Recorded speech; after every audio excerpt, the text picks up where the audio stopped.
This is Atomic Shinobi, and today I'm going to narrate second part of what if Naruto became an angel and gets sealed for 400 years. If you enjoy this video, please like, share, and subscribe to this channel. Not wasting no time. Let's start the story. Now, how in the world am I going to get that bike without dying? When the boy explained that he didn't have the money to buy a new bike and that he needed to get it at any cost, Naruto told him he would do it for him as long as he stayed away from the place.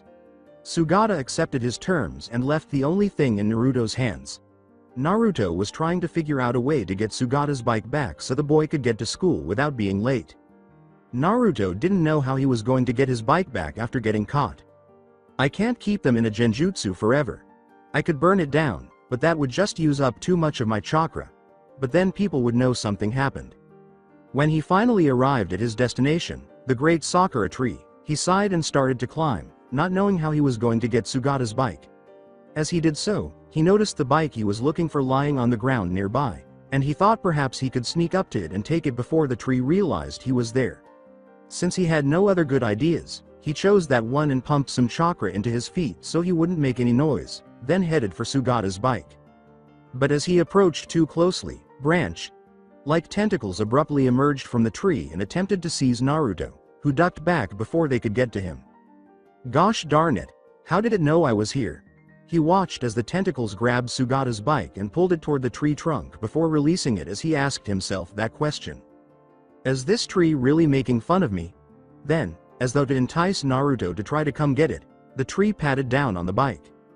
You know what, I'm going to burn that fucking tree down.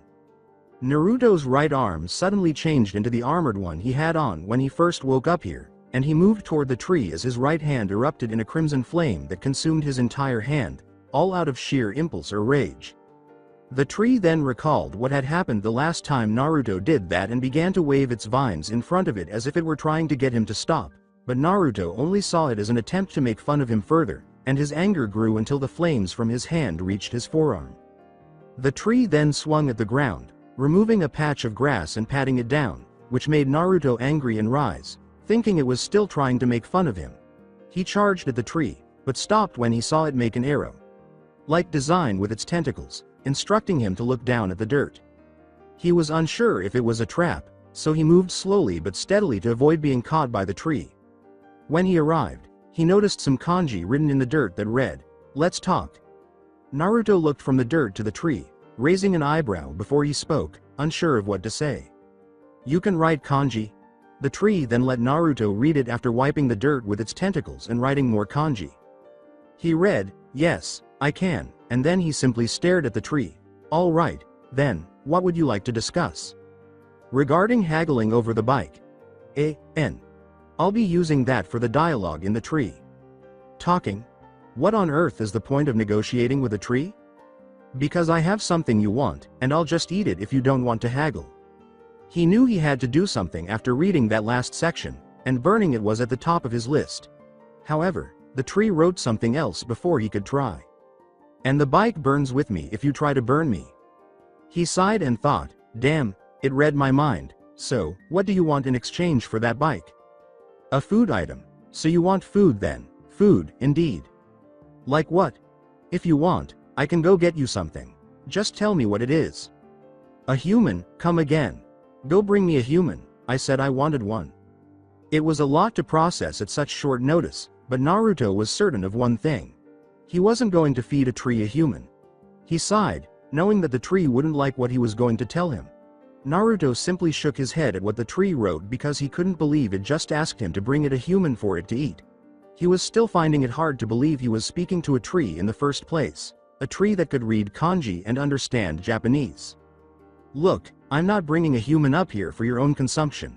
Tell me what else you would like, and I will bring it to you. What will it be, then? Look, fish cake.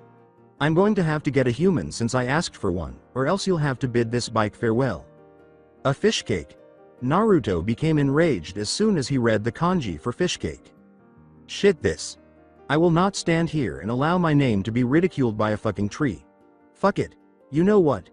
A one-way ticket to tree hell, or wherever the hell trees go after they die, is what you just earned. The tree wrote something after the fire that had previously consumed Naruto's arm returned. Remember that the bike will burn if I do. I could give a rat's ass about that bike, you know. I will simply find a new job and buy him a new one, but nobody will ever call me a fish cake and get away with it. Naruto prepared to shoot the fire from his hand in an attempt to burn this tree to ashes, but the tree stopped him once more. All right, you win. Please don't set me on fire, but I'll ask for something else. Before saying, all right, but if you ask for a human or call me fish cake, Naruto simply glared at the tree. I'll watch you burn to the ground because I swear to God that's the last thing you ever write. After writing down its desires, the tree let Naruto read it, which caused him to perspire. Incredulous that the tree would request that of all things, he questioned, are you serious? Very serious. Okay, that's fine if that's what you want, but you also need to stop eating people. I'll bring you that once a month. Have we made a deal? Deal. All right, but I'll have to wait until nightfall. Otherwise, someone will notice me, and I don't want to be caught doing that, okay? Naruto left after receiving the tree's approval to give it what it desired, returning at night while wondering why it had to be that of all things. As promised, Naruto went back to Sakura Hill with a flashlight to see what the tree would write, and he ascended the hill until he arrived at the location where the tree could write, at which point Naruto spoke. Okay, as you requested. I gave you what you requested. He took a scroll out of his right pocket and said, now you have to give me the bike like you promised. Before I turn over the bike, I would like to see it. With a sigh, Naruto opened the scroll, made a hand gesture, and uttered the word, release. Suddenly, a cloud of smoke appeared in front of him, and when it dissipated, a heap of used underwear was exposed. How he got them, well, I'll let you figure that out for yourself. Look there. As you requested, I brought you the used underwear. Give the bike to me now. As promised, the tree picked up the bike in addition to the heap of used underwear and handed it to Naruto, who accepted it. The tree then started eating the underwear as Naruto turned away in disgust and took off, abandoning the tree to his purported meal. As he made his way to Sugata's tent, he thought, who knew there was such a thing as a perverted tree? Nearly all of the girls who did their laundry the following day thought it was strange that they were one panty too short and wondered why they had discovered a mixture of black feathers in their laundry. Why don't you just give up already, Sohara? Whether you randomly pick or try calculating it, they're all complimentary prizes, Tomoki said. He was accompanied by his neighbor, Sohara, who was wearing a pathetic face and had a bag full of tissues, one on her head and several in her hands.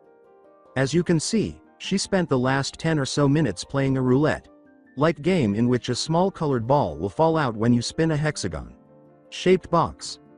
What prize you win depends on the color of the ball, but Sohara only received a white ball, which meant she had won nothing, and a free tissue in its place.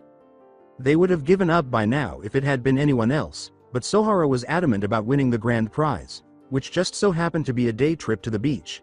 She was determined to win no matter how long it took. But Tomoki was growing disinterested and depressed as she wasted her money.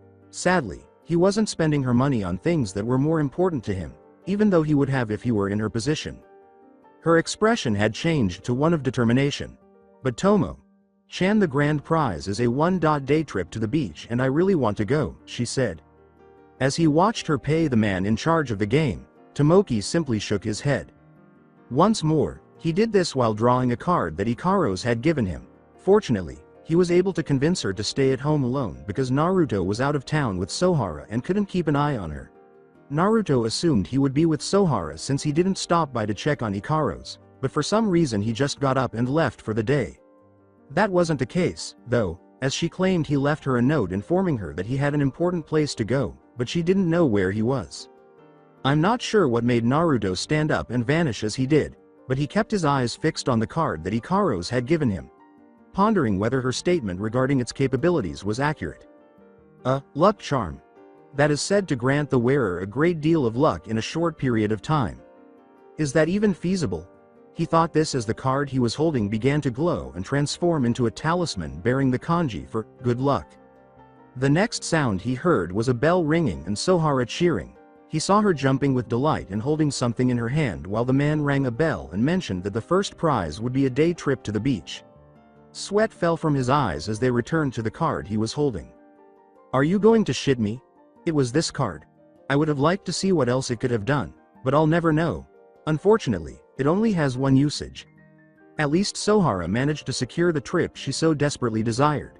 Thus, it wasn't a complete failure.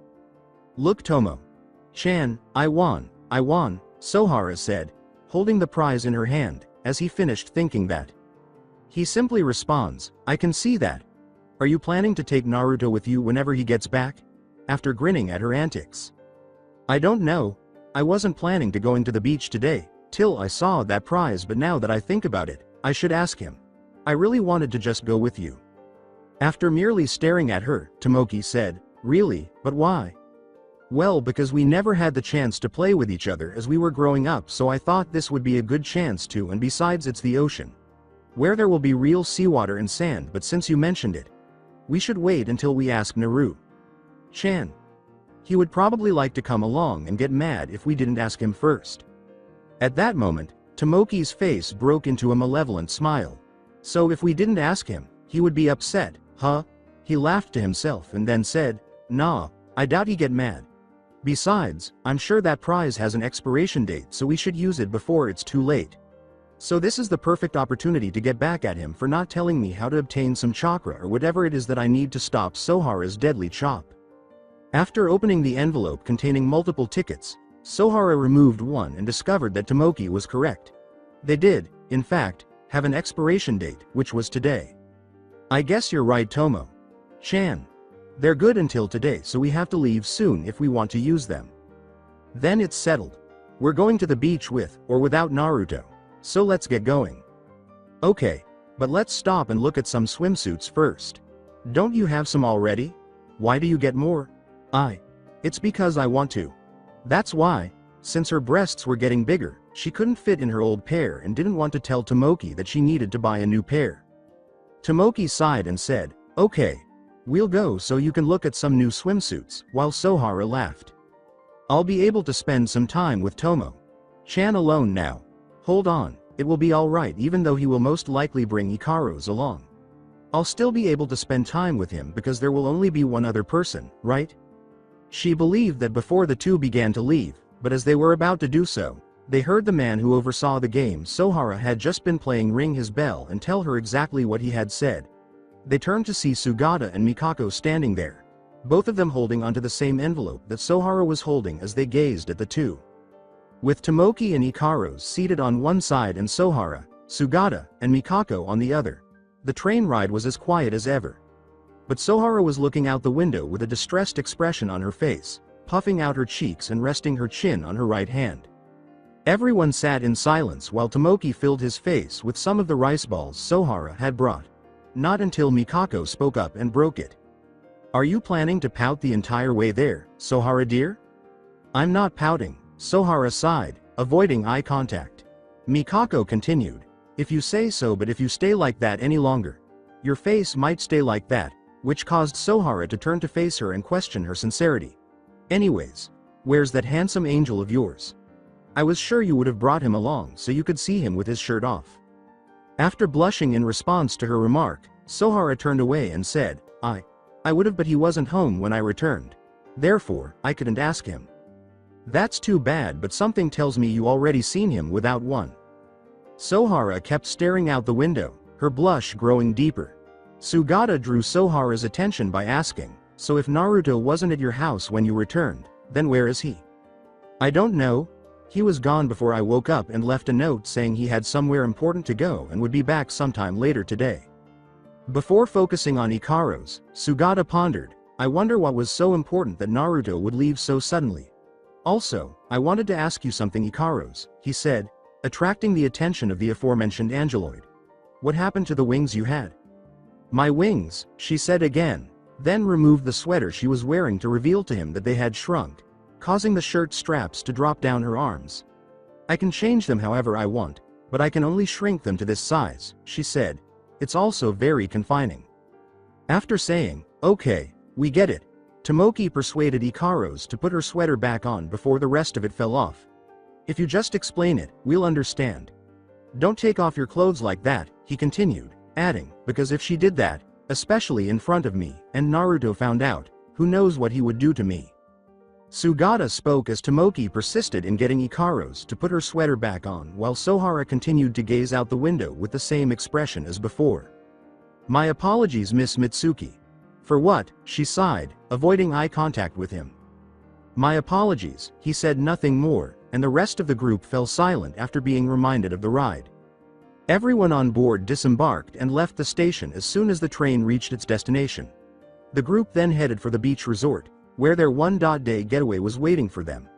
Sohara and the other two girls went to the changing area to change into their swimsuits, while Tomoki removed his shorts since he was wearing his trunks underneath his clothes.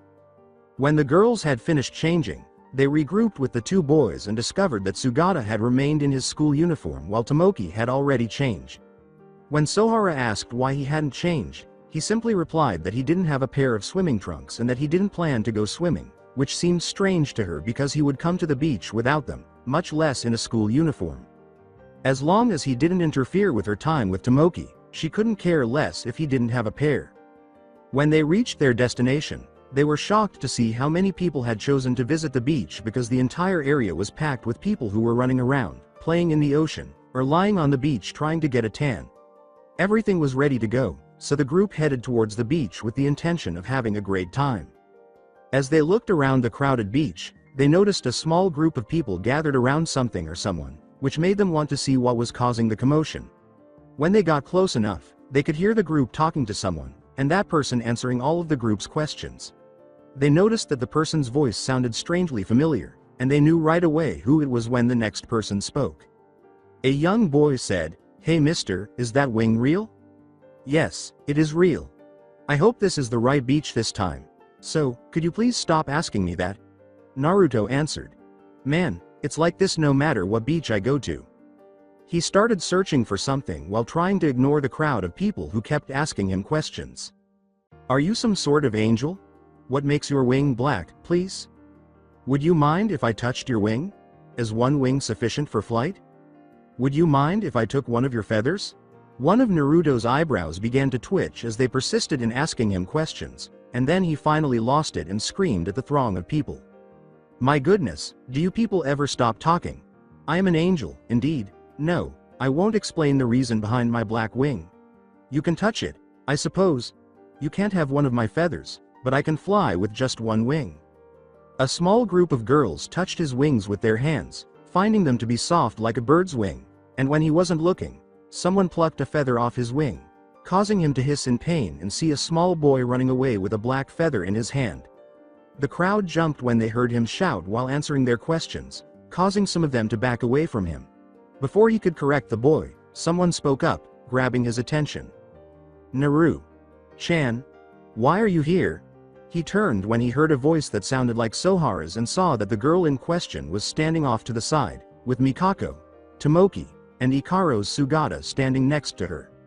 He began looking around until he saw what they were looking for, saying, "Oh, hey guys, I was just looking for something very important. I was looking for that," he added, drawing everyone's attention to the spot he was pointing to.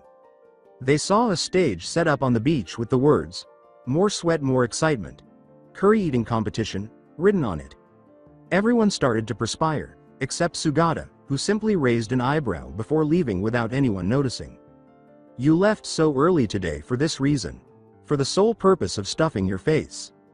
You might not find it significant, but I do. Besides, I searched for it all morning. I finally found it after visiting 10 different beaches, but whatever," he said, turning to face the group and glancing at Sohara and Ikaru's bathing suits.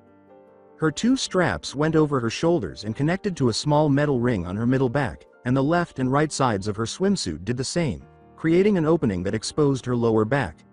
Sohara was wearing a green one-piece that flaunted her enormous assets, which almost seemed to pop right out. In contrast to Sohara, Ikaru's wore a blue hooded sweater that he assumed concealed her wings in addition to a black two-piece bikini that flaunted her body. "Sohara, one piece. I thought you would dress in two pieces like Ikaru's, but after seeing you, I'm not sure. Ikaru's, I must admit that I have never seen you in a bikini, even though you seem to look pretty good in one." Ikaru's nodded and thanked him as he told the two, "You look good in one." Sohara blushed. But Mikako spoke up because she felt excluded. "How about me?" With a smile, Naruto said, "You look good in one as well. I must say, thank you for noticing. I might have to stop chasing Sugata and start going after him. Or I could just go after both of them," she added, observing Naruto's toned body, wearing only an orange pair of swimming trunks with flames lighting at the bottom. Fortunately, neither Naruto nor anyone else noticed the mischievous smile that flashed across her face. Naruto asked after noticing one of them was absent while they were conversing. What made Sugata leave? Everyone else saw that Sugata was missing as soon as he asked, but Mikako didn't inform the group of his whereabouts until later. He's over at the curry eating competition waiting for it to start. Then, everyone turned to see that she was correct in making Naruto smile. It seems that he believes he can defeat me in an all-you-can-eat competition. If he hopes to have even a remote chance of defeating me, he's better have a black hole for a stomach. I believe Sugata can outdo you because he is known to eat his fair share of food. Mikako said, that is if you can keep up with him, which caused Naruto's smirk to widen and his body to tremble with anticipation. The mere thought of it is making me excited. Then he turned to Sohara and the others and said, well, have fun, you guys. I have a contest to win. Naruto left them to carry out their planned activities after saying this. Since Naru-chan is not going to join us, do you want to go out on a boat with me? Sohara asked Tomoki as they watched him go. His response, sure why not, made her smile. Mikako stopped her before she could leave. I just wanted to let you know that some of my men are preparing a cabana for us before you depart. She pointed to two men in suits who were setting up a cabana similar to the one she was referring to, saying, so, if you get tired, you can rest there. Now, if you would excuse me, she said. Which of the two men I'm eyeing will win that little eating contest is what I want to see. Mikako then left, leaving Tomoki and Sohara, who were too eager to accompany Tomoki out on the water to witness that final moment. Then I'll be going to get that boat for us, Sohara stated. All right. When you return, Ikaros and I will be waiting here. After watching Sohara go, Tomoki turned to look for Ikaros, but she was nowhere to be found. As he searched further, he noticed the hooded sweater he had lent her floating in the water, so he rushed to where it might be, thinking she might have drowned, and he put his head in the water to find Ikaros sitting on the ocean floor, not only fine, but also struggling to free herself from two sea cucumbers in her hand. As he dove deeper, he found it harder to hold his breath, and before he knew it, he opened his mouth from the lack of air and floated towards the surface. If it weren't for Ikaros' sensor alerting her to his predicament, she would never have noticed him and would have taken off after him, bringing him to shore. He then dove underwater to watch her pick up a crab as she stood up and began to walk away. Tomoki leapt to his feet and turned to face Ikaros after coughing up roughly a gallon of seawater. What the devil is wrong with you? Why don't you swim like the rest of us and act a little more human? Ordinary people wouldn't dive to the ocean floor and begin to walk on it. But, master. To prove her point, she walked out into the water and began to sink, saying, in addition, we angeloids were built to withstand pressure depth of 3,000 meters and can last 720 hours of constant movement. When my wings absorb water they start to get heavy and I begin to sink. She continued, there is no problem whatsoever with a shallow pool like this, but Tomoki missed it because he was considering what to do with her. The entire beach saw Naruto with his wing, and I heard him tell them that he was an angel. In addition, everyone at that competition would see him, but I'd rather be safe than sorry. Okay, you leave me no choice but to teach you how to swim, he declared. If I can't teach her that, she'll draw unwanted attention, but does it matter? After taking Ikaros by the hands, Tomoki led her out to sea and began teaching her how to swim. While everyone else who started with Sugata and Naruto had already quit, passed out, or had their stomachs exploded from too much food, these two remained strong and continued eating at a rapid pace as if neither had eaten in years, causing the crowd to go crazy. Sugata and Naruto were neck and neck just finishing their 50th plate of curry, which was the size of tires. All right, gentlemen and ladies, as the audience cheered, the announcer said, these are your two final contestants. To the right is a young person wearing a tie and glasses who appeared out of nowhere. Is a man with blonde hair who seems to have a wing, according to eyewitnesses. He appears to be an angel who appeared out of nowhere as well. He and the boy with the white hair have dominated this competition. As Naruto and Sugata continued to eat curry plate after plate without letting out a sigh or pausing, the announcer went on talking. A purple-haired girl in the front row of the large crowd was shouting at the two. I know you can eat more than that, so hurry up, you two. I'm wagering 1,000,000 yen that the two of you can consume over 50 plates. Thus, You two had better eat more quickly or I may have to take drastic measures. With their mouths full of food, the two could only perspire at what Mikako was telling them, but Naruto managed to catch something off in the distance.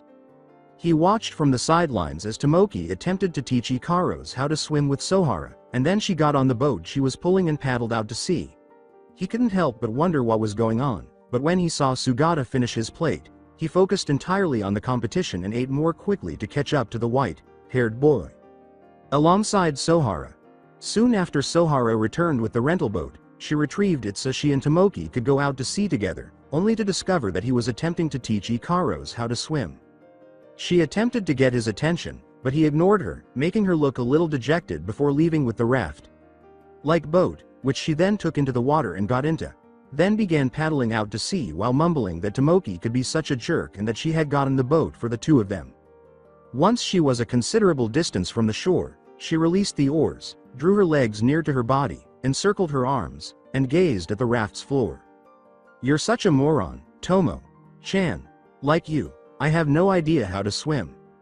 At that moment, she recalled a childhood beach memory with Tomoki, in which Tomoki attempted to teach her how to swim but she was unable to learn despite her best efforts.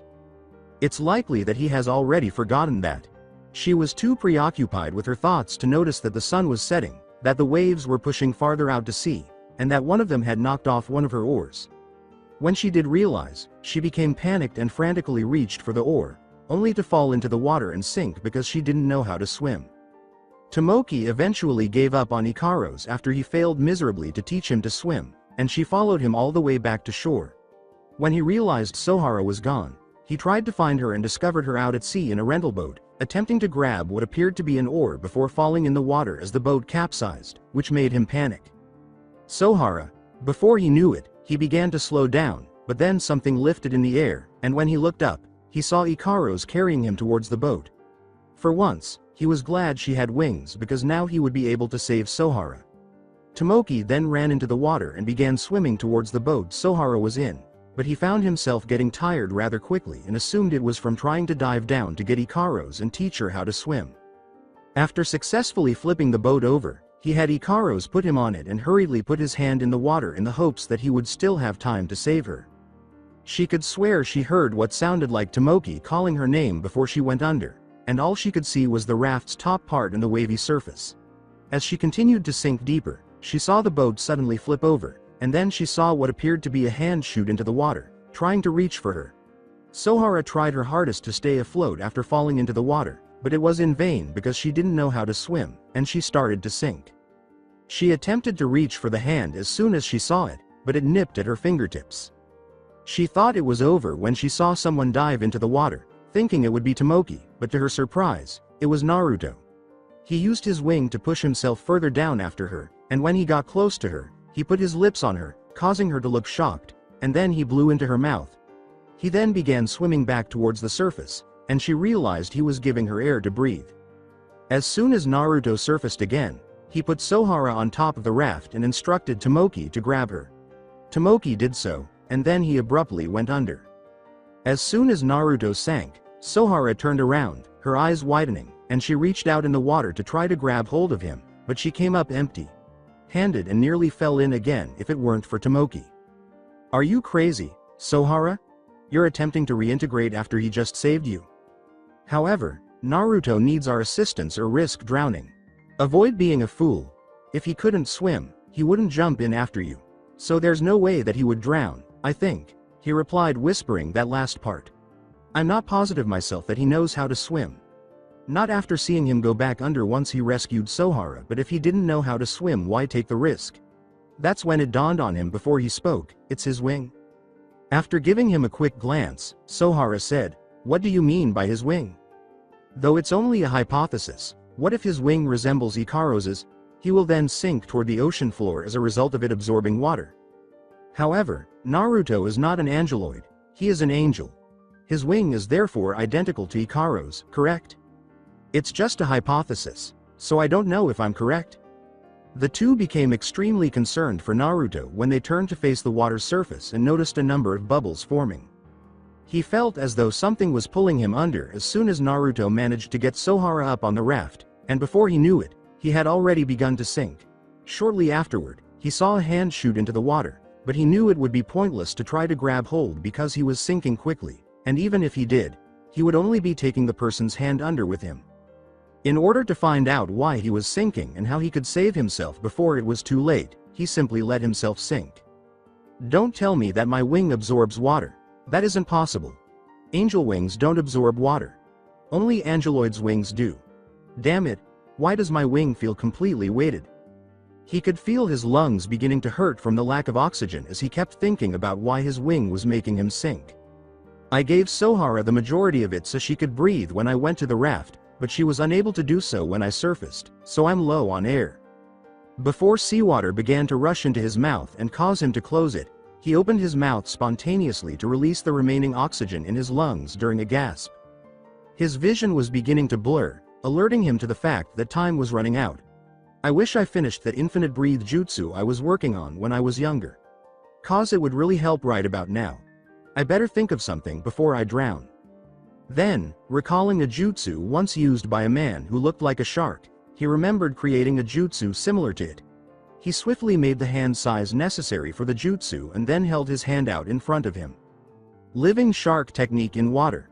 He pumped chakra into and out of his hand, causing the chakra that seeped out to begin forming a giant shark made entirely of seawater, along with his own chakra. He then swiftly grabbed hold of the water shark's dorsal fin before it took off towards the water's surface, where it shot out, sending him flying in the air before turning back into water. As soon as he was in the air, his hand flashed through some more hand size, and a gust of wind blew around him, drying his wing. After he took off, he looked and saw Tomoki paddle the boat back towards the shore, then fly there to wait for them. Tomoki and Sohara both felt Naruto's eyes on them as they paddled closer to shore, and they both knew they were going to get lectured about something. They got out of the raft and began dragging it until they were certain it was far out of the tide's reach, at which point Sohara saw Naruto walk past her to Tomoki and deck him in the face, causing him to fall back. While massaging his now swollen cheek, Tomoki screamed, "Ow, what the hell was that for? Are you really that dumb? You knew Sohara couldn't swim, so why in the world did you let her go out to sea alone?" "Well, because I didn't know she took off." "What caused that?" "B. Because I was teaching Ikaros how to swim." "How did you find that to be?" "She couldn't learn no matter how hard I tried." "And you understand why? The reason for this is that angeloid's wings absorb water, which prevents them from swimming. We made them to withstand a great deal of pressure while submerged for that reason." Sohara jumped when Naruto turned to face her and said, "And you? Even if they could swim, it wouldn't matter because they would still sink. What were you thinking? Knowing full well that you couldn't swim, you went out to sea?" It was because I was upset and wasn't thinking about what I was doing." "Now tell me what would have happened if Tomoki or I didn't reach you in time." She was unable to finish her sentence because she knew the answer but was too scared to say it. I would have," she said.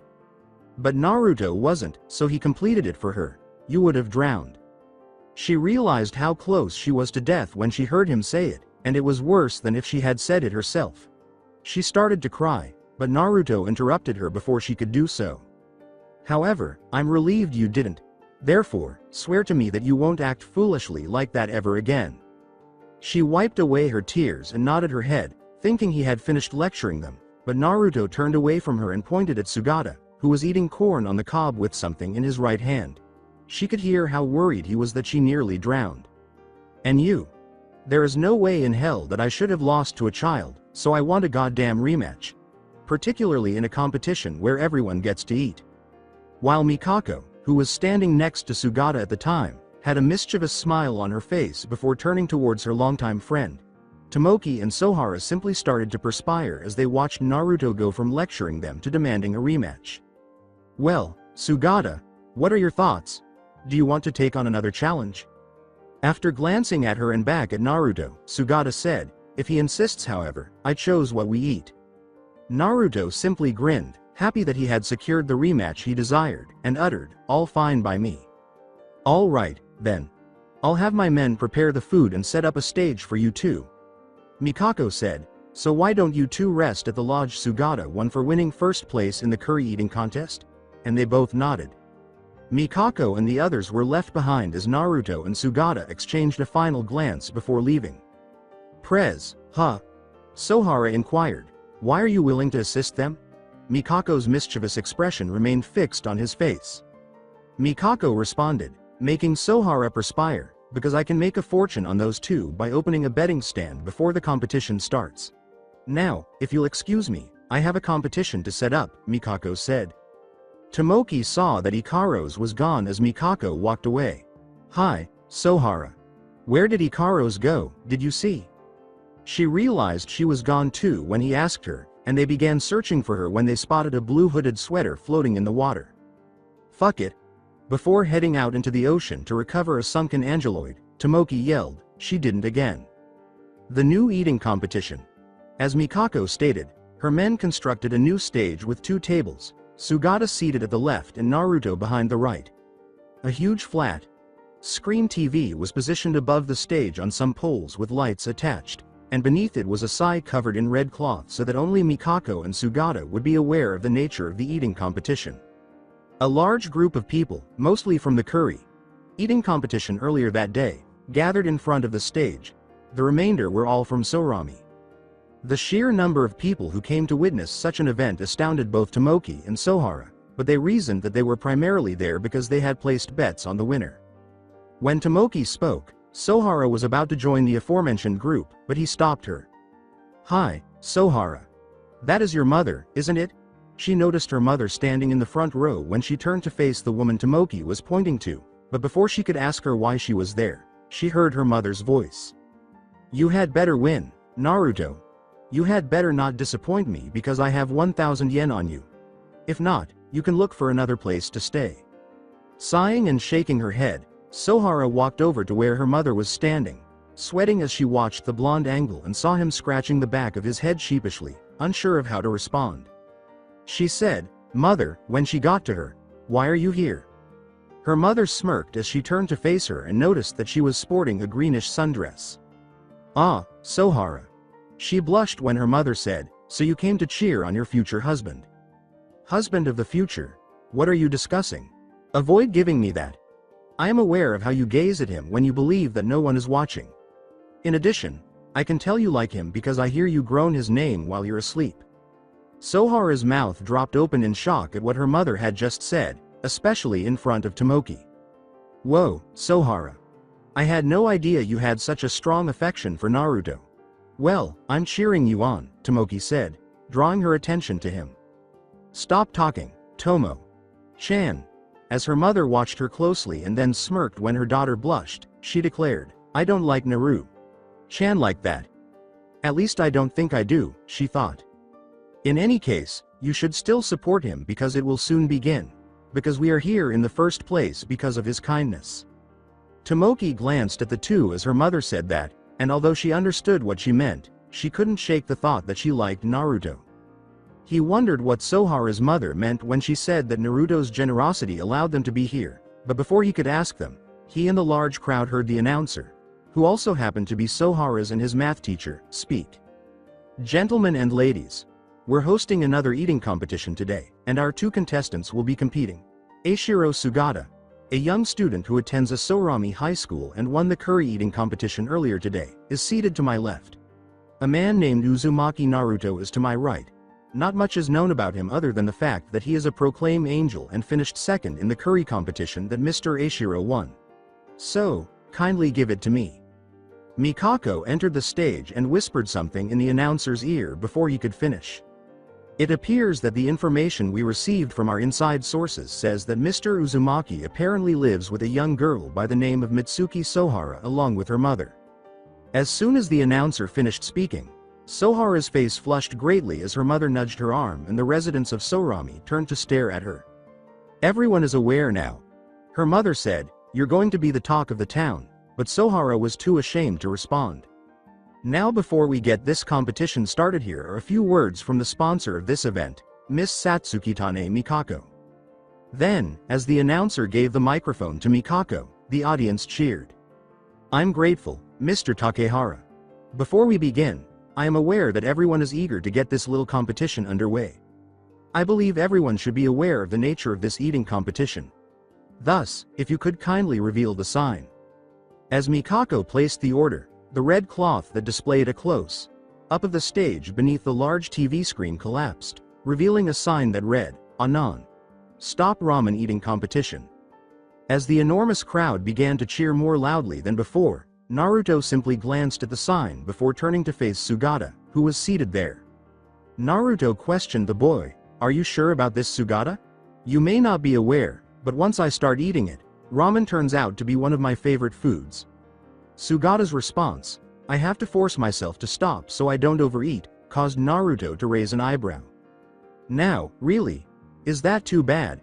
Sugata's turn came when he looked at Naruto and raised an eyebrow, asking, "Why?" "Well, the reason is that ramen is my favorite food, and once I start eating, I don't stop until I'm satisfied or I'm broke. Since this is a competition for all you can eat ramen, it doesn't matter which comes first. You might die from eating too much, so you'd better have a golden stomach."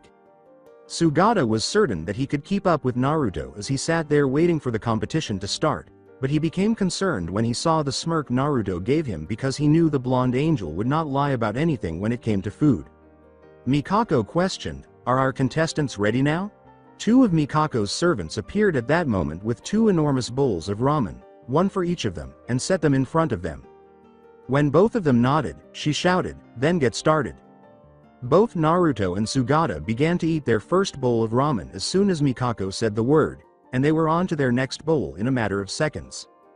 The crowd watched in amazement as the two went down bowl after bowl, seemingly inhaling the ramen rather than eating it, and before they knew it, they were on their 20th bowl, still neck and neck. The crowd was unaware of who was ahead until Naruto put down his bowl just a few seconds before Sugata, causing those who were betting on him to cheer. "Go, Angel Man, Angel, you can do it with just one wing. We're cheering you on, Angel." "Naruto, you had better keep going or you can bid farewell to the couch you call a bed." It took all of Sugata's strength to try and keep up with Naruto's unbelievable pace of eating ramen, and he had to wonder if this was Naruto's regular speed because the blonde angel didn't go at this sort of pace in the curry eating competition. The people cheering for Naruto weren't sure if it was that last shout or the blonde angel himself that got him going because he suddenly quickened his pace. He started putting himself a bowl ahead of Sugata after finishing a bowl. Whatever it was that drove him, Sugata had no chance of catching up to him as he continued to advance one bowl at a time, finishing his 100th just as Sugata was about to hit his 80th, making the white-haired boy realize that he was no match for the blonde angel and the black hole he called a stomach. Realizing that it was pointless to keep going, Sugata got up and raised a hand, drawing attention from the crowd while Naruto continued to eat, oblivious to the events around him. The announcer approached him and said, "It looks like Eiichiro Sugata has stopped eating." "Mister, why did you stop eating, Eiichiro? Does this have the meaning I believe it does?" "Yes. I've come to the realization that Naruto is better than me, so I'm dropping out of this competition." Half of the audience cheered when he made his abrupt statement because they knew they wouldn't be leaving empty-handed.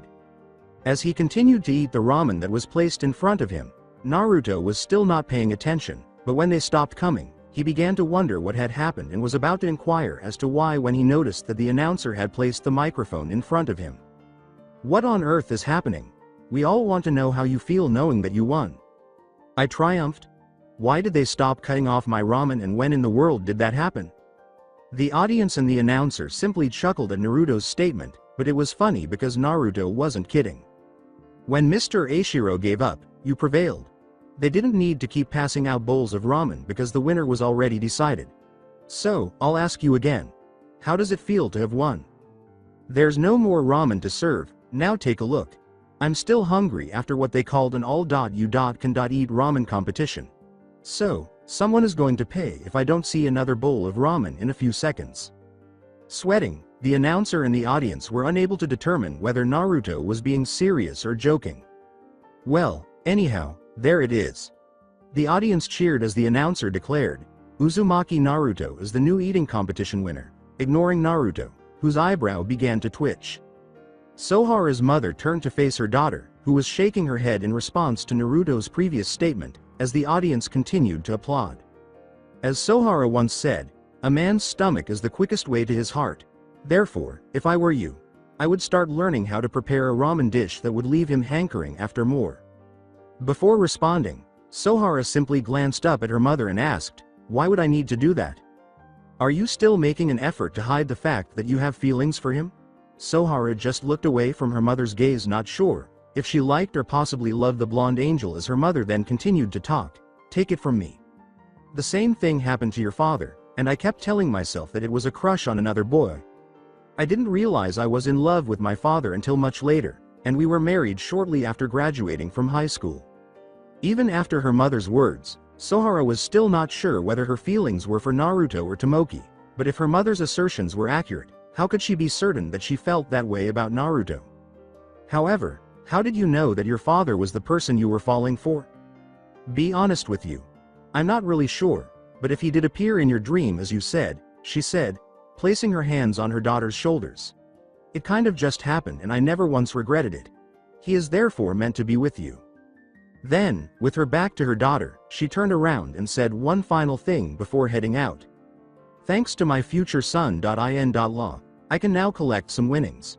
It's unbelievable that he earned me 100,000 yen, or roughly $1,276.49, in less than a day. As she turned from her mother to the blonde angel, whom she had only met a few weeks prior, Sohara didn't hear the son.in. Law's remark. She saw him grab her math teacher by the shirt and begin shaking him, and then she saw Mikako approach Naruto and say something to get him to release her teacher. She wondered what she said to make him release her teacher, but whatever it was, he grinned as he followed Mikako off stage. Before Tomoki could stop her, she was about to learn what Mikako had told him. Hi, Sohara. I was thinking when Sugata handed us tickets to the nearby seaside inn. We could spend an additional day at the beach and spend the night there. What are your thoughts? Sure, sounds good, she said hastily as she searched for Naruto and Mikako but was unable to locate them. Great, just let me find Ikaru's first. When Tomoki turned to face the ocean, he saw his sweater floating in the water once more, which caused his eyebrow to twitch before he marched off in that direction. Tomoki then began to look around, but Ikaru's was nowhere to be seen. While at the sea lodge, after saying goodbye to her mother, who kept track of every yen she earned, Sohara, Tomoki, and Ikaru's headed for the seaside inn. On the way there, Sohara wondered what Naruto was doing with Mikako and hoped it was just a conversation. They entered the inn, gave their tickets to the receptionist, and headed for their respective rooms when she heard a familiar voice asking for more ramen. When she went to investigate, she discovered Naruto sitting in the inn's dining room. There was a stack of bowls beside him, and he was finishing what must have been his 20th bowl of ramen when he saw her standing there, and he swallowed the food in his mouth and spoke. What are you doing here, Sohara? I can ask you the same thing, but it looks like you were right about still being hungry. Yes. She sighed in relief when Mikako said, if I stop threatening the announcer, she'll treat me to all the ramen I can eat here. So that's what she asked him. Based on the smirk on his face, I assumed it was something else, she thought before realizing what she had said. Wait, why is what Mikako said to him important to me? Does his conversation with other girls make me envious? Perhaps my mother was correct and I do like him.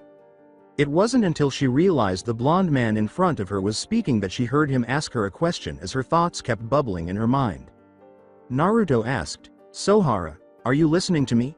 To get Sohara's attention. I was asking you. Why are you here? Oh, it's because Sugata gave Tomoki and me a couple of tickets that he won from the curry eating competition. Well, wasn't that nice of him? Even though they should be my tickets if it wasn't for what happened. With a sad expression on her face, she responded, I'm sorry. It was my fault that you had to leave that competition. She understood what he meant. Realizing what he had said, Naruto put down his bowl and sighed before continuing, it doesn't matter as long as I know that you're safe. I could care less about winning some contest. As he said that, Sohara grinned and watched him consume the remainder of his ramen before getting up. How about we go for a little walk? She nodded to him, and they walked out of the inn together. Tomoki told Ikaru's to stay in the room where she and Sohara would be staying before heading to his room shortly after giving his ticket to the receptionist. Sugata was already asleep in the futon next to his when he got to his room. Though he was too exhausted to care at the moment, he wondered why he was in the same room as him and went to his futon, where he passed out. He was having one of the most amazing dreams in which he had every pornographic magazine imaginable when someone abruptly woke him up. When he opened his eyes, he saw the same expansive grassy area with a clear blue sky, where he always sees the blue. blonde-haired angel woman who occasionally shows up in his dreams. The woman urged Tomoki to sit up by asking, "How is the angel?" How should I put this? She's a real pain in my ass, but despite all of that, it's been quite fun having her around. She doesn't seem that bad of a person, or angeloid, but I can do without that asshole of a friend yours. I didn't send her to you so you could have fun, she informed him, disregarding the offensive remark he made about Naruto. Remember, the sky captured her. I've been meaning to ask you, what does that even mean? A voice said, "What does that mean, Daedalus?" And the two turned to see Naruto standing nearby. Naruto, they both cried as the blonde angel approached them. I mean, is it even possible for the sky to capture someone, said Naruto. Tomoki went on, that's what I want to know, the now known Daedalus questioned, Naruto. How is it possible you entered Tomoki's dream? She needed a machine that could send her into his dreams in order to enter them, but Naruto lacked such a device. Although it would take him years to construct one, she was positive he could do it himself. How, then, did he manage to get into Tomoki's dream? Come on, Daedalus. Chan. Have you already forgotten I was once the ruler of Synapse? Entering one's mind is easy for a ruler, said Naruto. That is, if they are angels or have angel blood coursing through them. But Tomoki is neither of those things. So why is it that Daedalus can enter his dreams in addition to me? He believed that when Naruto added the Chan suffix, Daedalus concealed her blushing face, but it quickly transformed into a dejected one. Yeah, you were one? Until you committed a taboo? Naruto's smile vanished at that remark, and he turned to face Daedalus with a dejected expression. You're right. I did commit a taboo, and is the reason why Ikaru's is the way she is now, and probably one of the reasons you sent her to Tomoki, but I also think you made the right choice too. At first, I thought you were just desperate to send her away from Synapse, but after I learned what Tomoki was like, I saw what you might have seen in him. Therefore, you shouldn't rush things and let them be as they are now. If anything happens, I'll be there to stop things so you don't have to worry about this sky thing capturing Ikaru's. I'll always be here to protect her, no matter what happens. You can count on that. You loved her, didn't you? Yeah, I did, along with the other angeloids. Daedalus was a little depressed because she wished he loved her as much as he loved the angeloids they made, but she was able to hear only the truth come from Naruto's mouth. It must have been evident to Naruto that the angeloids were superior to her in every way. But then she heard him say something that completely changed her mind. Just as much as I loved you, ow. Chan. She ran up to him and buried her face in his bare chest, tears streaming down her cheeks, convinced that he still loved her after hearing him refer to her by the nickname he had given her on their first day together. I thought you never loved me the way you did with Ikaru's and the others. I always believed that I was never good enough for you. How could you say that? I always loved you and I always will. The only thing I ever regretted was never proposing to you. Upon hearing that, Daedalus gazed up at him with a startled expression. Wah. What did you say? I said I always regretted never asking you to marry me, but I wonder if you would still say yes. Even after the thing between Ikaru's and me. Of course I would still say yes, you idiot. Have you forgotten already? Synapse is a polygamy society. Therefore, whatever happened between you and Ikaru's or any of the other angeloids wouldn't matter to me because I know you love them with all your heart. That's good to know, but I wish we had more time to talk. What do you mean? Well, it appears Tomoki is waking up. Daedalus backed away from Naruto, not sure what he was talking about, and noticed that his legs were gradually fading away. He then turned to face Tomoki, who was also fading away. She noticed that Naruto's upper chest was all that was left of his body after the majority of his lower body had already faded. When this whole sky thing is settled, I plan to ask you to marry me. And I'll be waiting. Also, try not to tease Sohara so much. She might just end up as one of your wives one day. Why would you say that? You'll see, Sakana.kun. Hey, that was all Naruto could say before his body vanished entirely, leaving Daedalus alone. I just hope Naruto is able to stop whatever Tenchi is planning. Having said that, she also quietly left Tomoki's thoughts, hoping Naruto wasn't making a joke about ruining her. Alongside Tomoki, Tomoki opened his eyes to find Ikaru's staring directly at him after waking up from a bizarre dream in which he was certain he saw Naruto. She was in his room when he woke up, which was not unusual, but since it was only 3 in the morning, He assumed she would still be asleep. Tomoki sat up when Ikaros stepped aside and took a seat on her legs. "What are you doing?" "I was watching you sleep, master." "Watching me sleep? Why the hell would you do that?" "Because I always watch master sleep. Shouldn't you be sleeping with Sohara?" "Miss Sohara isn't in her room." Tomoki got to his feet and began pushing Ikaros toward the door. "What do you mean she's not in her room?" "Ah, who cares? Just hurry back to your room so you can go to sleep," he said. He stopped in his tracks when Ikaros asked him something while he was looking over her shoulder. "Just what kind of thing is sleep, master? Wah? What?" Tomoki could only say that. He had never been asked a question like that before, and Ikaros went on talking because he was unable to think of a response. "We Angeloid were never programmed with the function to sleep, so I don't know what it feels like to sleep or dream." Tomoki wondered what she did every night before he went to sleep and asked, but he was at a loss for words. "Then what do you do every night when I fall asleep?" "I'm always by your side until you wake up, master. Always." As they stood there was an awkward silence. Tomoki turned to face Ikaros after checking the time and realizing it was just after 3. "Well, I'm up now, and since there's nobody out at a time like this, why don't we go for a walk and give your wings a stretch? It has to be very uncomfortable for you to keep your wings like that all day.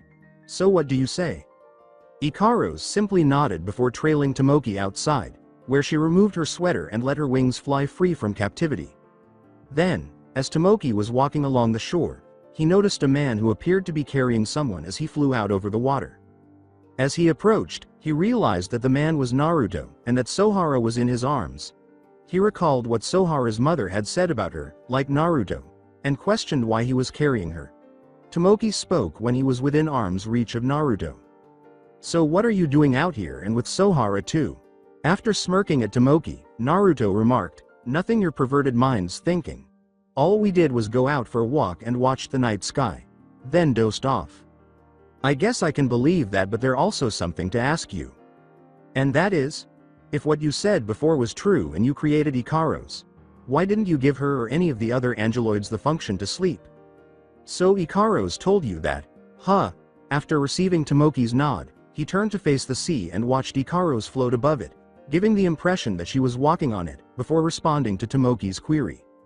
She may not remember it because of the blocks they placed on her, but Angeloid were and probably still capable of sleeping, in a way of speaking. "What do you mean?" "Well, when we built them, we never thought about them on the same level as use until we actually witnessed them in action ourselves. After realizing, the only difference between an Angeloid and an angel was how you create one, I thought it was only right to give them the ability to sleep and created a capsule-like device. That put them in standby mode, which was the closest way to getting them to seem like they were sleeping. I know it not much, but it was all I could think of at the time. However, in the end, they all were grateful." "Well, at least it's good to know that they are able to sleep, kind of, but it's still sad that they can't have the luxury of dreaming."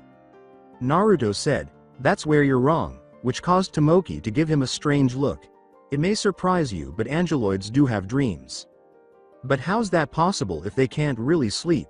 "I can't explain how, but when I monitored them while they were in standby mode, I found that their cores were still transmitting data, and when I analyzed that data and put it in a device that could project it as an image, it showed me actually what the data was saying. Now I won't tell you what it showed since the older models were all the same, however the newer ones, like Ikaros, were a lot more graphical, if you get what I mean." Tomoki simply nodded his head, not really understanding what Naruto was saying, but a perverted smile came to his face when he heard him say something much more graphic. "I gotcha. They were dreaming about sex, weren't they?" Tomoki gave Naruto a perverted giggle when he simply nodded. "And since they were in standby mode, they never realized that they were capable of dreaming. Why didn't you just tell them they were able to?" "There was no way I would show them that," Naruto stated, blushing slightly. "If I did that, then they would be asking me what it was they were dreaming of. They all had dreams about me doing whatever it was that I did to them. I'm glad I didn't show it to Daedalus or them." Disregarding that idea, Naruto turned to face Ikaros, who was now observing them, and began to fly slowly in their direction. "Just remember, Tomoki, Daedalus picked you for a reason, and that reason alone." When he heard Naruto mention that name, he discovered it was from the dream he had just woken up from. He turned to question him about it, but he was unable to locate Naruto anywhere. It seemed as though he had vanished, and that's when he heard Ikaru's voice. "Master, is something wrong?" "No, I was just wondering where Naruto went." "Naruto? But Naruto wasn't here." "What are you talking about?" "Of course he was here, I was just talking with him." "But Master, it's only been the two of us out here and my sensors tell me that Naruto is at the inn." "How is that possible?"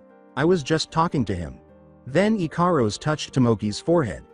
"My indicators tell me that your temperature is normal and all vital signs are normal. Are you sure you're fine, Master?" While Naruto was ostensibly absent, Tomoki was still attempting to understand how he was communicating with him. He found that they gave him more headaches the harder he tried them, so he gave up. Then he took Ikaru's by the hand and began to lead her back to the inn. Sugata was typing something on his laptop when he paused to glance at his screen, which displayed every trait of Ikaru's that he had yet to learn. Pressure resistance depth. 3,000 meters. Time able to move constantly during the day. 720 hours. Strange. Even the world's best submarines can't exceed a pressure depth of 1,000.2000 meters. If she's just a pet angeloid, then why make her so durable? It's as if she were built like some kind of weapon. When Sugata's room door suddenly opened, the boy shut down his laptop and turned to see who it was. To his astonishment, it was Naruto. "Be careful what you search for, because you just might end up hurting yourself and the people around you." He only said that before beginning to shut the door, but he paused to say one more thing. "Oh, I think this belongs to you." Then Naruto threw something small in Sugata's direction. As soon as they reached the beach, he noticed a tiny microphone that he had placed on Ikaru's when it landed next to him. It's rude to spy on others. Sugata was left wondering how Naruto even found the microphone because he wasn't present when he placed it on her. Naruto then departed, shutting the door behind him. Being aware that attempting to understand that man would be pointless because he was a mystery. He did find it bothersome that Sohara could be so superior to humans despite being a human herself, and that Naruto was so protective of Ikaru's. He would do whatever it took to get the answers to those two questions. "Man. This is bullshit. Tomo-chan, quit complaining, we just started."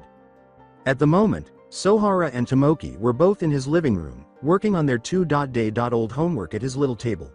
For some reason, their math assignments were always the most difficult, even though their other assignments were much simpler.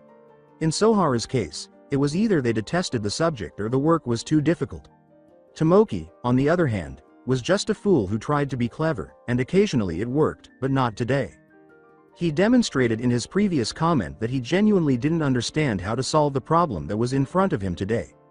Sohara was in a similar situation, but at least she made an effort to find a solution, even though she had no idea how. She looked at her homework blankly, hoping the solution would come to her, but it didn't. She would become increasingly depressed as she stared at it, which made her turn to face her longtime friend and neighbor, to observe the same expression she had before he spoke, as he reviewed his own paper. "I'll say it again. This is bullshit." Tomoki then raised his paper and examined the remaining issues they needed to resolve. Seeing that they had only gotten more difficult, he let it go and collapsed with a deep sigh. "Come on, Tomo-chan. I know it looks hard, but if try we can do it." "Are you serious?" Then Tomoki sat up again and struggled to get his paper in front of Sohara. "We're both on the first problem and you're telling me if we keep on trying, we could figure this crap out on our own." Sohara simply nodded in response, grinning broadly. His last statement caused Sohara's eyebrow to twitch, but he continued, saying, "I mean, just look at these problems. There's no way that a normal human could answer these. There's just no way. Damn Mr. Takehara giving us such hard problems then insulting us if we can't do it. Yeah, right. Besides, if I can't understand it, there's no way in hell you ever would." Tomoki fell onto his back once more after cursing his teacher, and he noticed Ikaru's playing with a wooden doll while sitting on the floor to the side. While ignoring everything around her, she kept removing and reattaching its head. Tomoki's words made sense to Sohara, who simply sat there studying her paper in the hopes of solving the problem. She didn't see Tomoki roll around on the floor as she was doing it, but he knew that if he was in the right position, he could see under her skirt. When she did, she flipped the table over because he was already beneath it, waiting for her to spread her legs. As she waited for his response, she clenched her fist and said, "Tomo-chan, what the hell are you doing?" "Oh, Just trying to calculate the area of the triangle your legs made in the position you were just in. You know, by multiplying the base by the height. She responded by giving him a karate chop to the face, which caused him to roll around on the ground in agony. Sohara tried to come up with ideas for how they could complete their homework while he was doing that. Then she realized. Of course, Sugata Senpai should be able to help us out. He probably understands this, so why don't we ask him? Tomoki said, why not just ask Naruto, which caused Sohara to raise an eyebrow. Why would we ask him for help? Don't you remember he was sealed in a tree for 400 years? So there's no way that he would be able to help us solve a math problem like this. Tomoki was about to respond when he realized that Sohara was unaware that Naruto was the one who created Ikaros. As far as he was aware, anyhow, but based on her response, it's likely that she was unaware. Yeah, you're probably right. There's no way Naruto would know a special since he was sealed and all.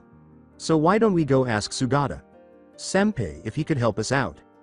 Sohara went to get her homework after noticing that Tomoki was acting strangely when he told her that. She didn't know why, but she dismissed it as something he usually does. Following her example, Tomoki informed Ikaros that they were leaving, and shortly after, the three of them departed his home to find their white-haired senpai. Tomoki asked Sohara a question as they used their phone's GPS to find Sugata's house because neither of them knew where Sugata lived. Hey, what happened to Naruto? I haven't seen him all day, but now that I think about it, I haven't seen him at all this entire month. Not since the day we left the inn at the beach. Sohara's brows furrowed in rage when Tomoki questioned her about Naruto, recalling everything Naruto had done during their return from the beach. If you must know, all he did was play some old games he found in our attic. Old games? Like board games or something? Tomoki asked after raising an eyebrow at her. I wish they were board games, otherwise I wouldn't waste any time and just threw them away. So if they weren't board games, then what kind of games were they? Sohara simply sighed before responding to Tomoki. They were my mom's old video game systems. Like her old NES, SNES, N64, PS1 and 2, etc. I didn't know you guys had any, let alone that many. I didn't know either until Naruto was snooping around in our attic. I mean, it was fun playing them with him, but I eventually got bored of it and stopped playing. Naruto, however, didn't and continued playing. He even brought down a few old TVs down from the attic just so he could play several systems at once. Tomoki began to question how that was even possible when she brought up that final point. I mean, it's impossible to play multiple systems at once, right? Being able to look at two screens at once and being proficient with one hand are prerequisites for even trying, which is an accomplishment in and of itself. His headache grew worse the more he tried to figure out how Naruto could, causing him to inquire about Sohara's performance. How in the world was he able to play several systems at once? It's hard enough playing on one system, but several at one time. It's just impossible no matter how you look at it. I would agree with you, but after witnessing it myself, I have to say it's possible, for Naruto that is. But how? Is he using some kind of angel magic, or is it that chakra thing he has? Whatever it was, he called it something like shadow clone technique. What the heck is a shadow clone? From what he explained, and what I saw, it lets him create physical copies of himself. That he used to play 3 systems at once, and when he finished the games for whichever system he was playing, he'd moved on to the next one. How many clones are we talking about? Like 2 or 3? Let's see. There was 2 clones for the extra TVs we had in the attic and about 4 more for several handhelds my mother had. A total of 6 clones, 7 if you count him, were all playing different games at the same time. Dude, I need to figure out how to access some of that chakra. Tomoki thought, the things I could do with several clones of my own, as a tiny trickle of blood trickled from his nose and a perverted smile spread across his face. He realized that Sohara still hadn't responded to his question about what had happened to him before his mind could come up with any more twisted ideas he could do with his own clones. Who knows what made him ask her, unless he was still playing at her house. Then where is he right now? Before responding to him, Sohara simply shook her head. Well, when he started to play almost every system my mother had, he literally just stayed inside and played non-stop almost all month long. I'm not even sure if he slept at all, as he was always awake when I woke up and when I went to bed. When my mother saw what he was doing, she just laughed, at first, but when she saw that month's electric bill, she got furious and kicked him out of the house as punishment. I haven't seen him since, so I don't know where he's at right now. Wow, he actually go, you mom pissed. It sucks to be him. Yeah, she said hesitantly, feeling a little sorry for the blonde angel. She initially agreed with her mother about what she had done to him, but as time went on, she changed her mind. She began to miss him after realizing how empty their home was without him. Even her mother began to miss the blonde fool, but she knew he needed to be punished for his actions. She was aware that her mother was still upset with him for what he had done, but she had no idea how long it would last or whether he was okay. Before she could feel any more sorry for the blonde angel, she couldn't help but feel sorry for him. Ikaros was slowly chasing a butterfly when the three of them arrived at their destination, causing Sohara and Tomoki to perspire at the size of Sugata's house. Sohara questioned incredulously, "Sugata, Senpai lives here in this huge house?" Sugata's house also left Tomoki speechless. "It looks more like a state than a house, but still," he replied. Although the two were aware of Sugata's good looks, they were unaware of his wealth. "I suppose it's impossible to judge a book by its cover." Tomoki ignored that thought, moved one hand to the wall, mounted pager, pressed the button, and waited for a response. A voice said, "Hello," over the intercom. "Huh, yeah, I was wondering if Ashiro was home," Tomoki responded. "I'm sorry, but there is no one by that name who lives here." Given that this was the only household with the Sugata surname on their phone's GPS, the two raised an eyebrow when they heard the voice tell them that. "Are you sure Sugata Ashiro doesn't live here, because this is the only Sugata residence I know of?" "Yes, you are at the Sugata residence, but there is no one by the name of Sugata Ashiro who lives here. If you don't have any business here, I suggest you leave." The voice abruptly stopped speaking after that, and the two were left somewhat perplexed by what had just transpired. "That's so weird. We're at the Sugata residence, but no one knows of Sugata Senpai. Maybe there is another Sugata residence around that's not on the GPS," Sohara said. "That's possible, but if there is, how are we supposed to find it? We don't even have Sugata's number." The two heard a familiar voice speak before they could think of a way to locate their white-haired senpai. Mikako said, "Now what would you two be doing all the way out here?" which caused them to turn to face her. Mikako eyed the two as Sohara said, "Ah, what are you doing here, Prez?" "I was just talking a walk, but could it be that you two are possibly on a date?" "Hell no," said Tomoki and Sohara. She placed her free hand on her cheek and said, "Oh, well, what a shame, and here I thought Uzumaki would be free game." Sohara gave her a strange look when she said that, but Mikako spoke up before she could respond. "If you are looking for a Kun's house, you might want to check the riverbank." Riverbank, Sohara and Tomoki thought. Why the hell does he live out at the riverbank? He has his reasons. If you want, I can show you where it's located. The two neighbors simply exchanged glances before nodding. "All right then, just follow me." Ikaros was still chasing the same butterfly at the time, but she fell unexpectedly, realized her master was going, and followed him. Along the riverbank. The four arrived at the riverbank, where Sugata is said to reside, after a considerable amount of time. As for Sohara and Tomoki, Mikako was already aware that he lived here. They were still struggling to understand why their senpai would decide to live in such a remote location. They pushed it aside and hoped he could help them with their math work because, despite their best efforts, they were unable to come up with an explanation. They kept walking until they reached a clearing where a tent that appeared to be orange was erected. Additionally, a wooden sign with the Sugata kanji engraved on it was displayed at the entrance. They noticed Naruto eating a cooked fish on a stick, just like Sugata, off to the side. To get the two men with the spiky hair to look at their new company, Tomoki declared, "This is your house. Can something like this even be called a house?" "Yes, is that a problem?" "No, it just. Why live out here of all places?" "I have my reasons. Anyway, what brings you guys all the way out here?" Sohara left the group and approached Naruto, who was still eating his fish on a stick, before Tomoki could respond. "Naru-chan, what are you doing out here with Sugata senpai?" "I've been staying with him for the last week and a half since your mother kicked me out." "Oh, well, you could have said something. I was worried about you." "I'm sorry about that. I figured I should stay away for a bit until your mom calms down." "How is she, by the way? Still made for what I did?" "Yeah, Just seeing anything that reminds her of you sets her off. I figured as much. Besides, I don't blame her, I did do something pretty stupid. You can say that again. Hey, sorry. Sohara merely laughed at Naruto's expression before turning to face him when she heard Tomoki's voice calling out to her. Hey, Sugata.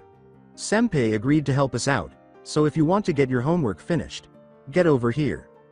After saying, I'm coming, she turned back to Naruto. It's good to know that you're okay, but if you excuse me, I have to finish my homework.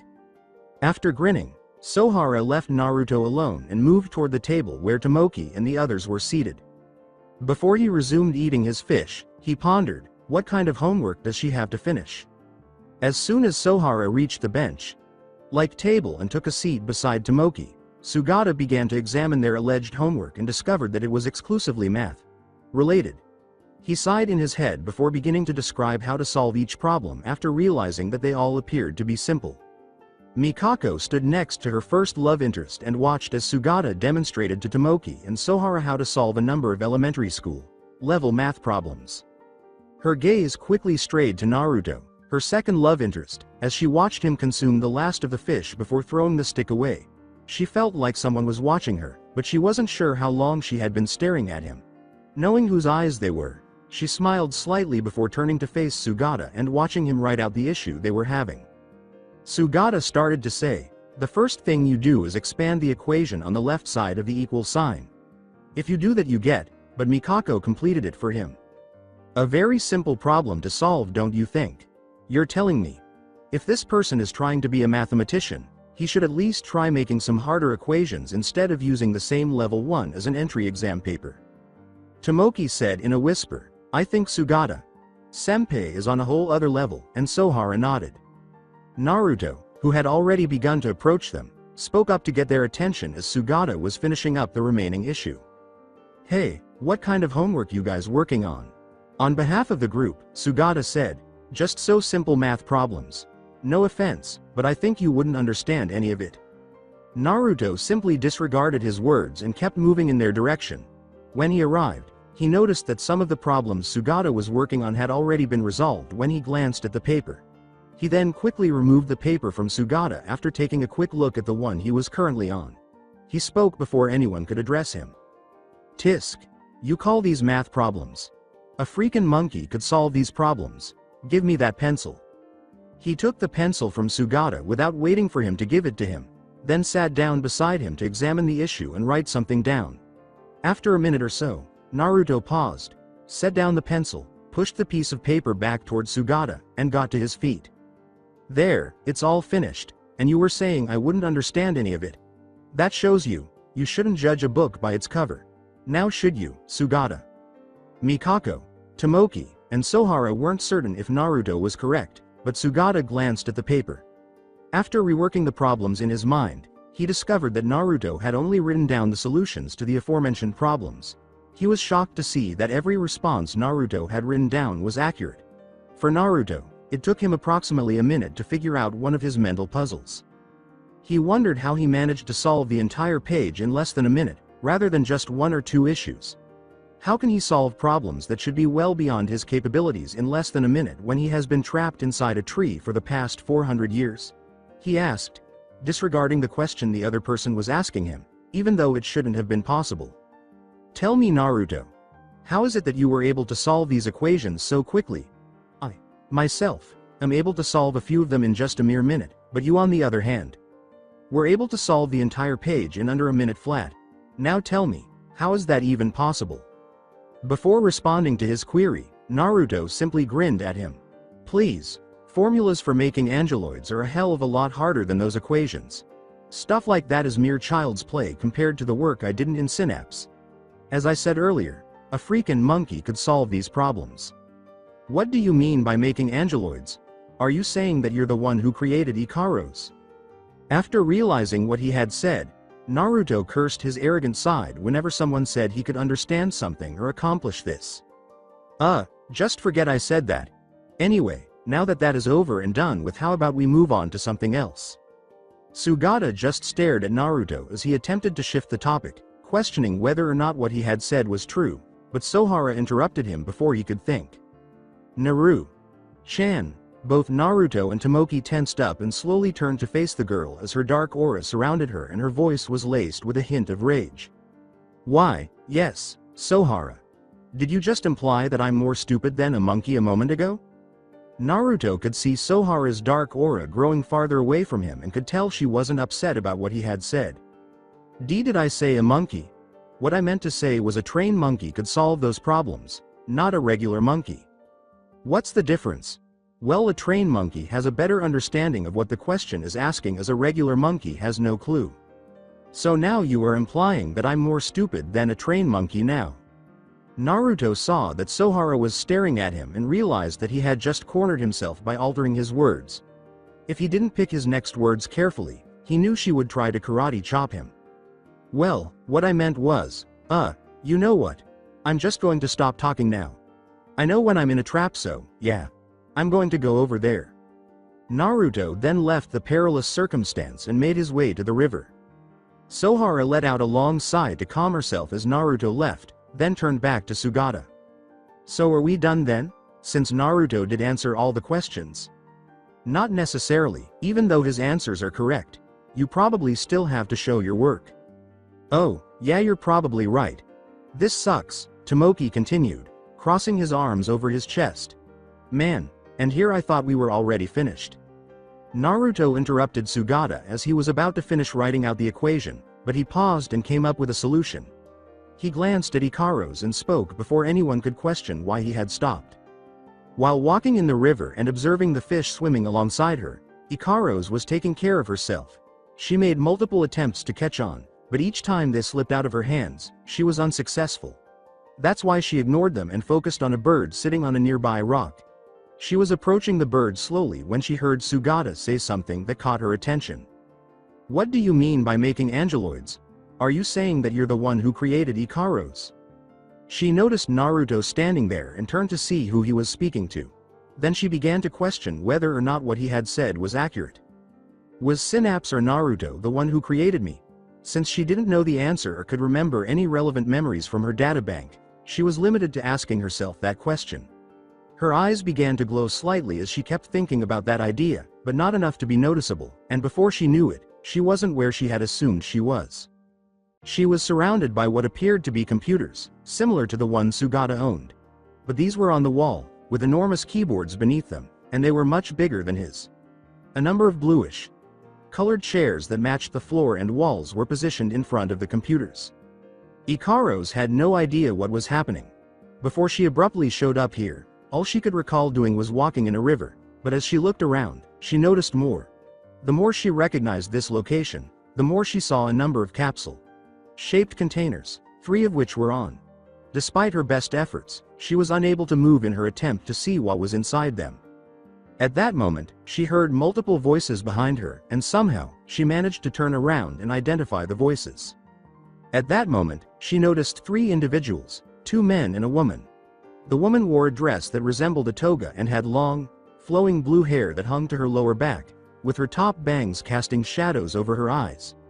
His bangs shadowed his eyes, and one of the 2 men's hands had long blonde hair that was nearly identical to the woman's. In addition, he was dressed in a man's toga.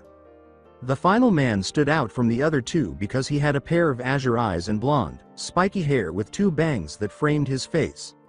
The man, who was dressed similarly to the other man standing next to him, had 3 whisker-like marks etched on his cheeks.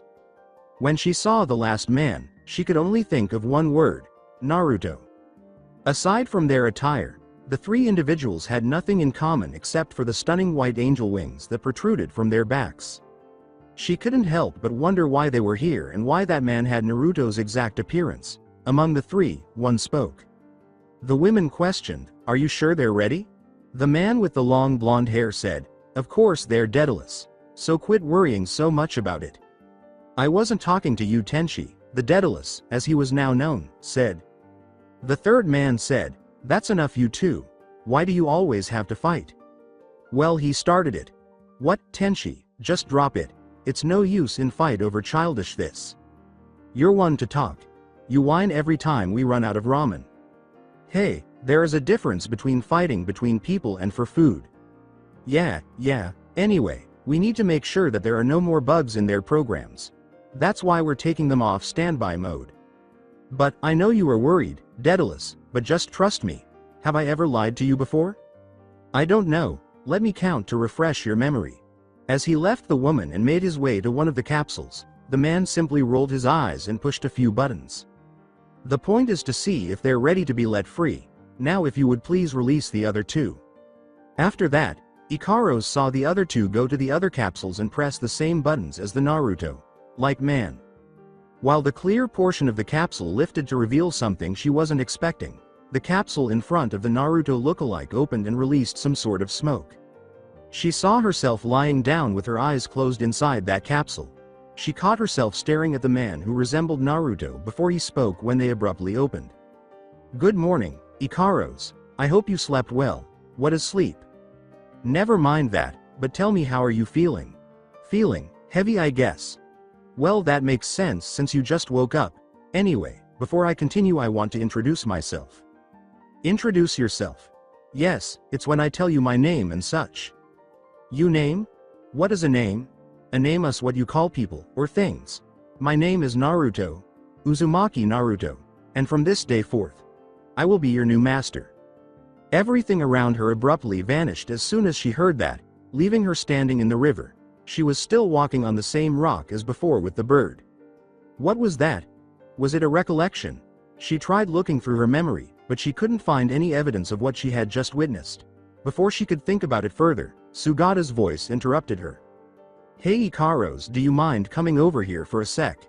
Uncertain of what Sugata wanted from her, she moved past Naruto, who was shaking his head, and headed for the others. Sugata spoke when she got to them. Ikaros, I want you to try and finish this equation for me. So you want me to finish the equation for you? Is that what you're asking of me?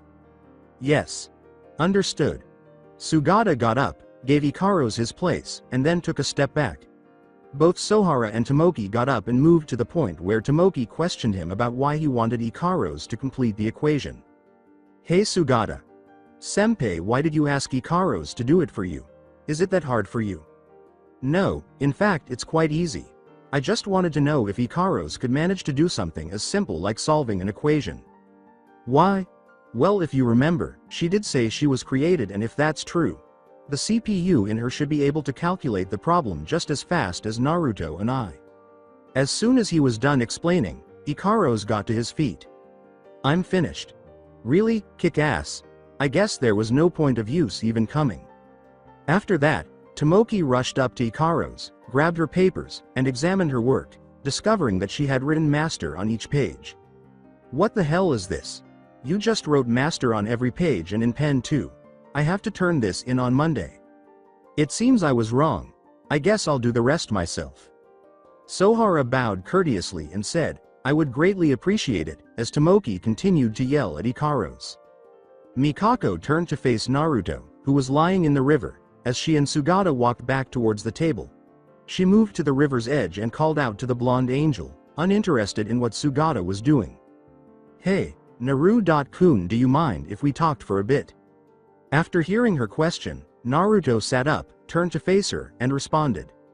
Sure, I guess. After that, he got up and moved toward the riverbed, where he observed a few of Mikako's men carrying out a small table from somewhere with an umbrella attached. Even our two chairs were brought so they could sit on them. He flashed some hand signals after getting out of the water, which caused a wind to blow around him and dry his shorts before he picked up his shirt. Mikako, who was now seated in one of the chairs her men brought, simply gazed at Naruto's shirtless body while he was putting on his orange muscle shirt. She licked her lips unconsciously as she noticed how toned his body was, and as her lower body began to heat up, she began to gently rub her thighs together. Are you all right? Why, yes, I'm fine. Are you sure? Yes, I'm sure. So why don't you take a seat? Before Mikako spoke, he shrugged his shoulders as she requested, took a seat in the vacant chair, and observed the tranquility of the river. Is it true that Sohara's mother kicked you out? She nodded when he asked, so you heard about that as well, huh? He went on, well, it's true. She did kick me out, but it was all my doing, so she's not the one at fault. Do you mind me asking what you did? It's kind of embarrassing, so I'll just say that electricity isn't cheap. So you range up the electric bill by playing God knows how many game consoles at one time for 3 weeks straight, am I right?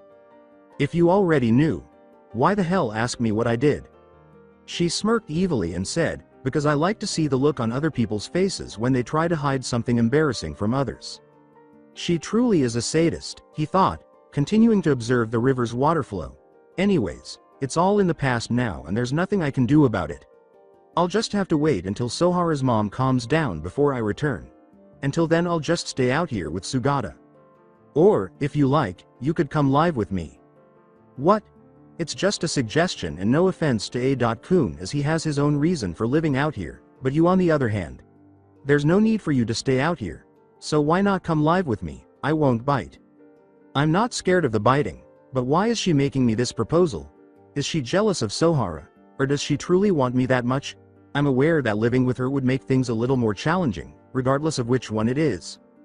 It was true that, at least while he was still living with Sohara, living with her would present some challenges.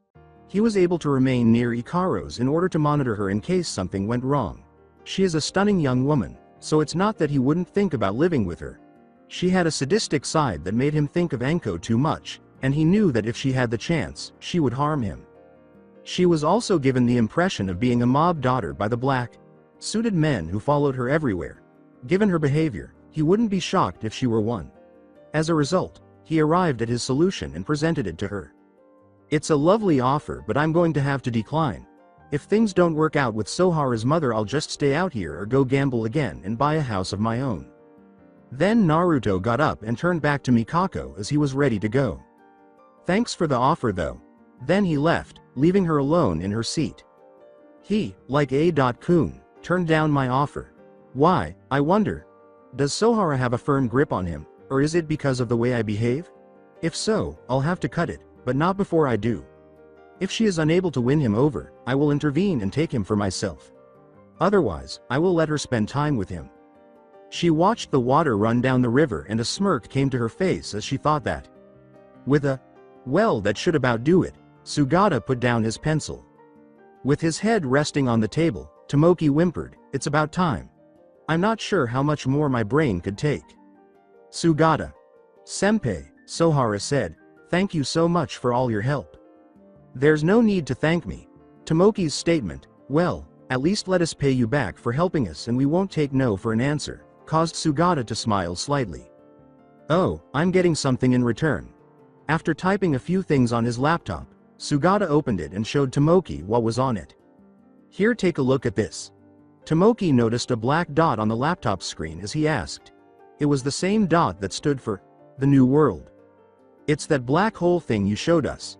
Yes, it represents the disturbance caused by the magnetic force still floating above this town.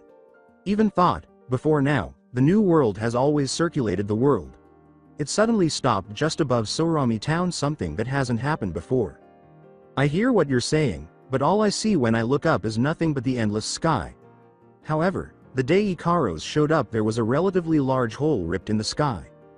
Perhaps it's using rays of light as a method to produce a disturbance of some kind, or it could be hiding behind the clouds. Tomoki glanced at Ikaros before saying, hey Ikaros, do me a favor and check out the black hole for us. If that's what you think then. As you wish, master. Ikaros then went ahead and took off her hooded sweater before releasing her wings. But before she could remove it, Naruto stepped in front of her and seized her wrist.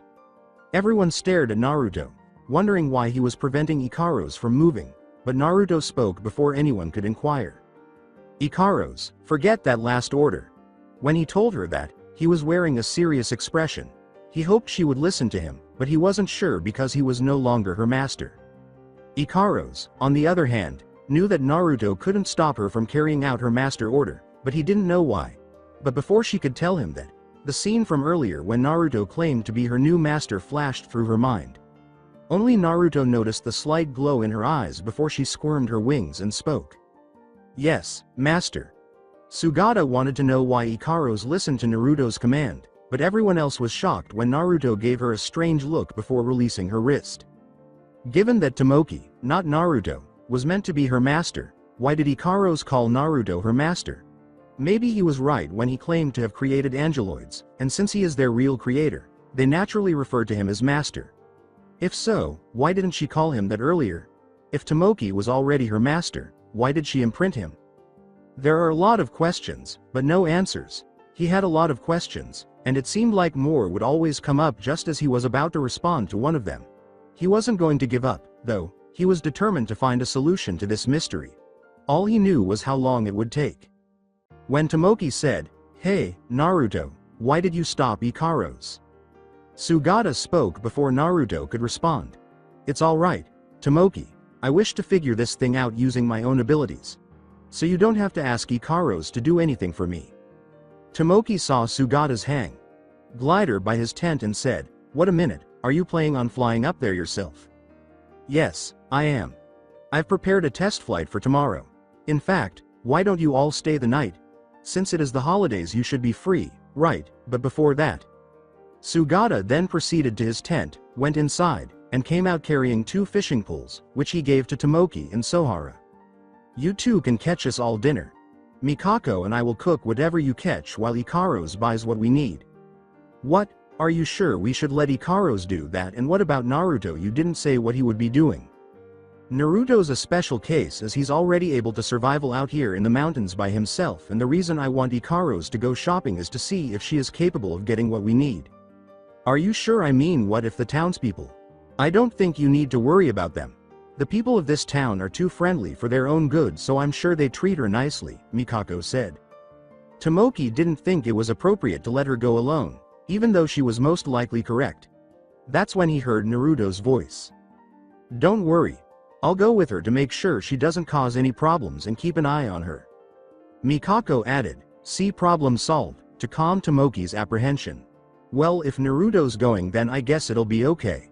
After that, he turned to face Ikaros, who was directly behind Naruto. "Ikaros, I want you to go into town with Naruto to pick up a few things for us, okay?" "Yes, master." Mikako then handed Ikaros a purse that contained all of her necessities.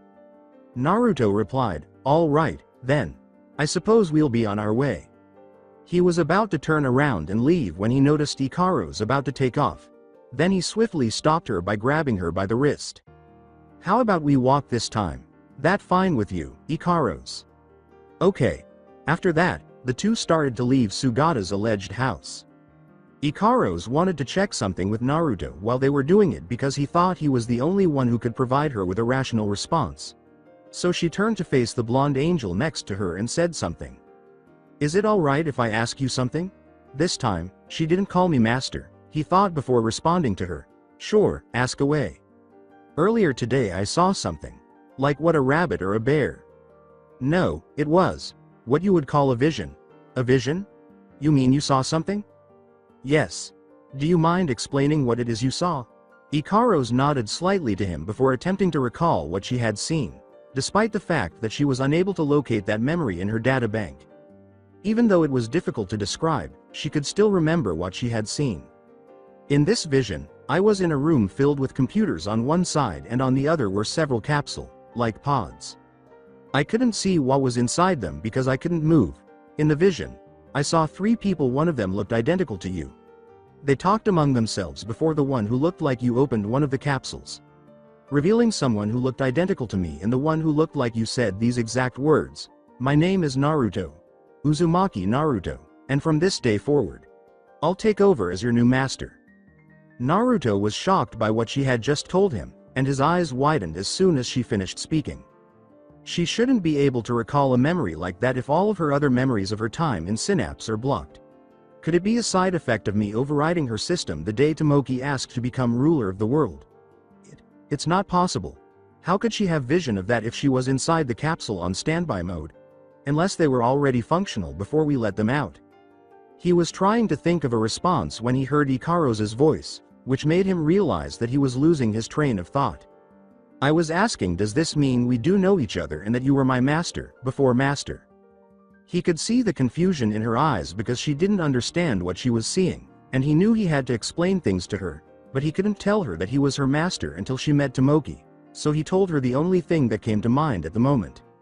"It's not worth your trouble. It was most likely something you made up because you were desperate to find the solution to a problem that had been bothering you. Therefore, disregard it," she said again, staring at the ground in front of her, something my mind created, but it appeared so real. Is it really something my mind created?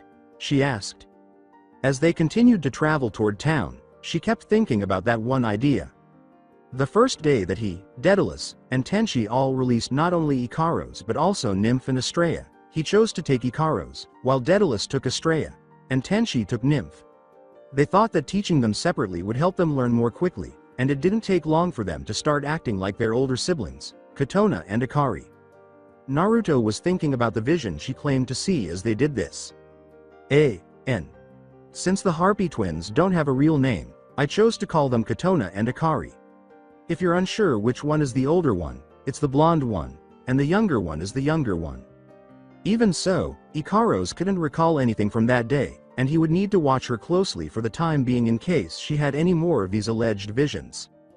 The two then resumed their journey back, in town.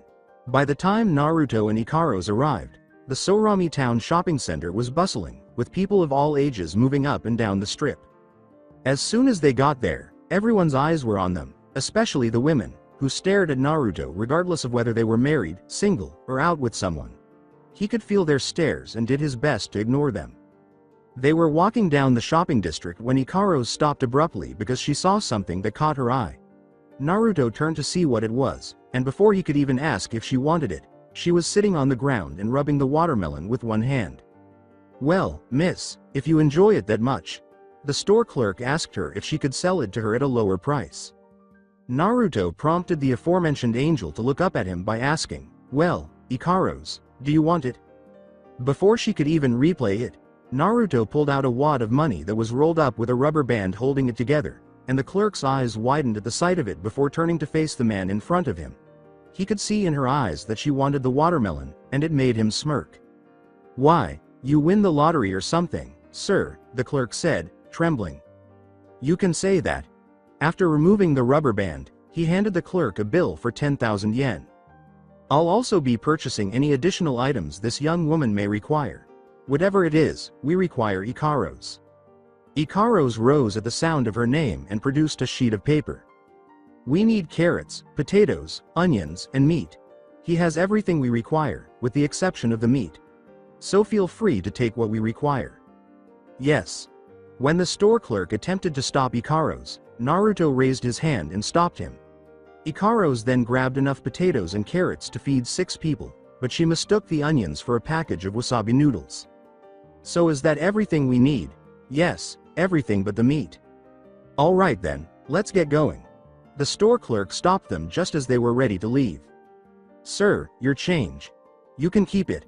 Naruto finished speaking before he and Ikaros left. Ikaros stopped again as they were leaving, this time for a box of baby chickens rather than a watermelon. As he observed Ikaros, he thought, "You must be kidding me." She said, "I found the meat," as she picked up one of the eggs. Well, she's not incorrect, but they wouldn't want that type of meat. Naruto sighed, took the chicken from her, and instructing her to wait outside while he went inside to pay for it, the two headed back to the riverbank. When they returned, Naruto noticed something rather intriguing. Sohara slipped on the rock she was standing on and fell into the river, causing her to slip. The fact that she was wearing a pink bra and matching underwear caused a slight flush on his cheeks. Neither she nor anyone else noticed their arrival, but she did see Tomoki staring at her with a slight nosebleed, which caused her to karate chop him, sending him flying into a tree. He could only shake his head at her antics before approaching her, which made her realize he was there and caused a huge flush to appear on her face. "When did you return, Naru? Chan? Just now, and I can see you had an accident." Her blush deepened when he used the word accident, realizing that she was still drenched. "Avoid looking." She made a valiant attempt to cover herself with her arms, but it wasn't very effective. "It's a little too late for that, don't you think?" He simply observed Sohara, who had a sweet, embarrassed expression on her face as she attempted to cover herself with her arms. "That's strange. If I saw her like this, she would normally try to hit me, just like she did to Tomoki. I wonder why she's not trying to hit me now." When he realized that, Sohara was becoming too embarrassed, so Naruto turned to face her. She was about to run in the direction of Sugata's tent, but Naruto grabbed her by the wrist, forcing her to turn back to face him. Naru. Chan. You have no justification for fleeing. Give me a moment, and I'll dry your clothes for you. W. What? As she watched his hands flash through various hand signals before he paused and turned to face her, Naruto's words only made her more perplexed. You might want to hold your dress down. Once more, his words only made her more perplexed, but she realized what he meant by what transpired next. Wind release. Great breakthrough. Sohara was trying to figure out why he had told her to hold down her dress when the wind suddenly picked up and blew around her after he finished saying his jutsu. When the wind finally subsided, Sohara glared at Naruto before yelling at him. Why in the world was that done? Did I not warn you first? In addition, your clothes are dry, right? She was about to scream at him once more when she looked at him and realized that her clothes were indeed dry, as he had stated. You're right, it caused by that suddenly gust of wind, wasn't it? Yep, just think of it as a portable dry cleaner. Thanks, I guess. Avoid bringing it up. Did any of you catch anything, then? Since they could only catch one fish, she averted her eyes and appeared somewhat embarrassed when he asked her that. Well, Tomo-chan was able to catch one, but all I was able to do was fall in the water. Not everyone is able to fish, so don't beat yourself up about it. Before both of them heard Tomoki's voice, Sohara glanced back up at Naruto and was moved by the gentle and considerate smile on his face, which made her smile too. Not only did you not get the onions, but you forgot the meat as well. No, master, I didn't. Naruto possesses it. Everyone, including Sohara, turned to watch Naruto when she said that, and as they did, his hair began to move, and then, out of nowhere, a baby chicken appeared and landed on the hand he held out for it. Have a nice nap, Clucky. You named it, Clucky, Sohara said, tilting her head in perplexity at the fact that he had a baby chicken. Why do you also have a baby chicken in your hair? To put it simply, it's a long story. Well, not really. I bought it for Ikaros, and we developed a little bond after she chose it as the meat for the dinner curry. At that point, I gave him the name Clucky. Thus, chicken curry will no longer be served. Tomoki grumbled, then what are we going to do for the curry? Don't be concerned. In addition to the fact that you can have just plain potatoes in the curry instead of meat, I'll just catch us some fish. Well, I guess you're right. Following that, Naruto and his new friend Clucky headed for the river, where they picked up one of the fishing poles and sat down. Sugata and Mikako began preparing dinner while Tomoki watched, and Sohara approached Naruto and took a seat beside him. Sohara broke the silence after they had sat quietly watching the water flow. I was wondering, what did you and Prez talking about? Before responding, Naruto gave the girl a strange look. Well, not much, just her invitation to stay at her house, nothing significant. What? After she calmed down, Sohara began to wonder if Naruto accepted her offer, which led her to ask. She was so shocked by what he had told her that she glanced at Mikako and then back at Naruto, who was acting as though it weren't a big deal. Did you accept her offer? Before she spoke again, he glanced at her again and noticed a slight flush on her face, which made him smile. I don't really give a damn if you did. Just wondering if you had somewhere to stay. Thus, I don't have to be concerned about you sleeping in the cold on someone else's property. Well, if you're curious, so you don't have to worry about staying with her, I turned down her offer and chose to spend some time here with Sugata. Even if you sleep at other girls' houses, I don't care. All I wanted to know was whether you had a place to stay. Of course, my mistake. He simply laughed as he saw Sohara turn away from him in shame. Ikaros abruptly vanished in the midst of all of this, and it was Tomoki who eventually noticed and approached Naruto to inquire if he had seen her. Hi, Naruto. I can't seem to find Ikaros anywhere, so do you know what happened to her? She's probably nearby. Don't worry about it, she is most likely exploring the area. If you say so. They all heard the wind whistling shortly after their conversation was over. What's that noise? Tomoki inquired. Everyone, with the exception of Naruto, looked around and saw something in the sky coming directly at them. As it got closer, everyone took cover, but Naruto remained sitting by the riverside, watching as whatever was coming their way zoomed past them. The shock wave from the object flying past them caused the water to splash up and rain all over Tomoki, Sohara, Sugata, and Mikako. He was unlucky because he chose not to move, and the water crashed on top of him, getting him drenched. It didn't help when the thing that had flown past them returned and did the same thing again, forcing Naruto to glare at the rock cliff in front of him. Everyone thought Ikaros was the source of the disturbance when the water stopped pouring down, but they also saw that she was carrying a large fish. The largest freshwater fish in the world, the pirarucu, is found in the Amazon River in South America, Sugata said, drawing everyone's attention. Amazon. How on earth did she make it there and back so quickly? Tomoki cried. After that, Ikaros let go of the fish behind her and responded to her main query. I am able to travel at the speed of Mach 24. Mach 24. Naruto got up, still drenched from earlier, and approached Ikaros, who was shocked by what he had said. Before he could say anything, he grabbed her cheeks and pulled them together. Could you please explain why you got me so wet? She attempted to say, I tried stop myself when I came back but wasn't able to and flew past everyone, but Naruto's tug on both of her cheeks made it sound more like gibberish. Then you ought to have reduced your speed long before you got there. Don't you think that would have been a smart idea? Before he began to laugh, Ikaros simply nodded in response, causing Naruto to release her cheeks. Didn't you always manage to make me laugh? She only seemed to be perplexed by his question. I don't understand. After giving her a quick pat on the head, he said, It's okay. You don't have to. Mikako said, I guess we should hurry up and gut the think, don't you all agree? And everyone started to perspire. After that, everyone helped to prepare dinner, and when it was nearly done, Sugata went to his table, sat down, and opened his laptop, where Mikako approached him to check on him while he was typing. So, A.Kun, what got your underwear tangled this time? Oh, well, it just Ikaros and what she's capable of. Don't you think it's kind of a waste? She's faster than the fighter jets in the world, but she's still reduced to this. In addition, she refers to herself as pet class. Is that even a suitable name for her? Naruto grabbed the two's attention by saying, Haven't I told you before to be careful what you search for because you just might end up hurting yourself and those around you? The more you try to figure out her purpose, the more involved you'll become. You will not be able to escape if you do that. I should know more than anyone else, I promise. He said that last line while looking at Ikaros, and the two people standing next to him could see how hurt he was. He turned away without saying another word, leaving them to speculate about their relationship with the so-called synapse and what might have happened between him and Ikaros. All but one of them sat at the table and shouted, Okay, let's eat, in unison. Whatever became of Naruto? I was certain that he would be the first to eat, Sohara inquired.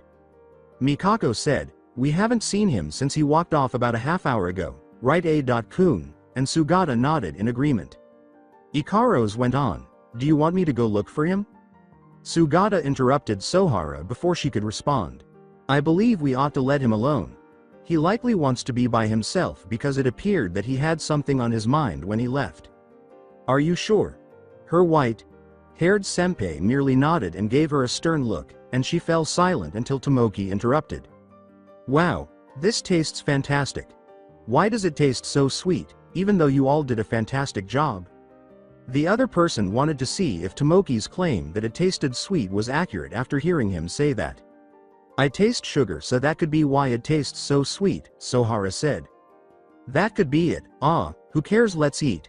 Everyone began eating after Tomoki, but Sohara was the only one who was concerned about Naruto and questioned why he wasn't present. It was strange that he missed a meal, but she ignored it and finished her meal before she could worry anymore.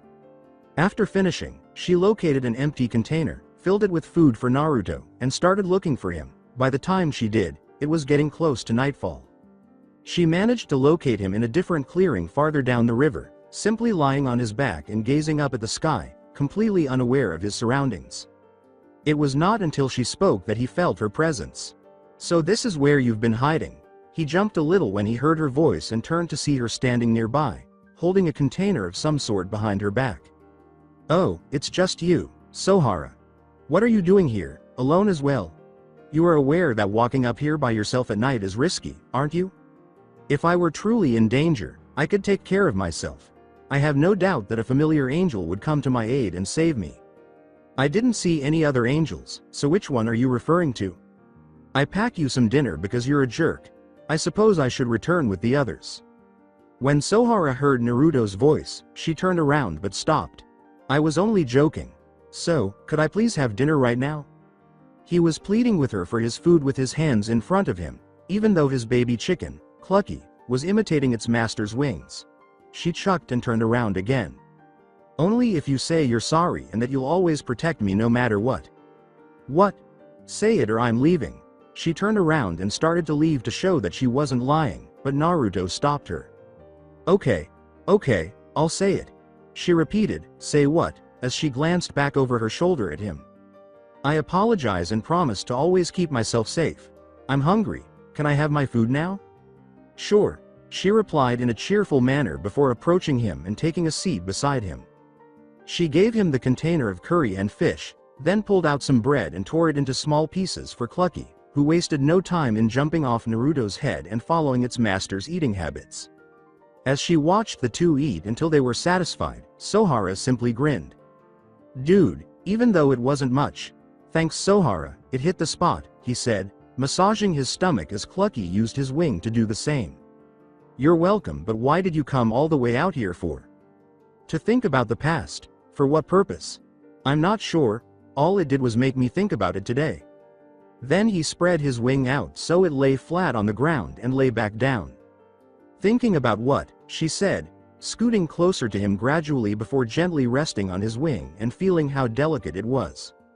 If what we did was the right thing to do, creating angeloids I mean. So you're saying you created Ikaros and other angeloids? Perhaps I could just assist. In any case, I continue to question whether our actions were the right ones. A person or angel can only ponder the what-ifs in this world, but look at me fretting over the past at this moment. It's getting late, anyhow. You and the others ought to return. What about you? I'll be all right. I'm just going to stay here a little while longer and come back, so you can continue. She said in a severe tone and with a matching expression, okay, but don't stay out too long, you might caught a cold, you hear me? Yes, Mom. I get it. She sighed and walked away from him, but he stopped her before she could get fair. Okay, then, don't come crying to me if you do catch on, she said. Oh, hold on. He yelled, I just remember something, to get her to stop. He then got to his feet, took an envelope from his back pocket, and extended it for Sohara to take. What's that for? Something I want you to give to your mother as a way to say I'm sorry for why I did. All right, so what is it? You'll see soon enough.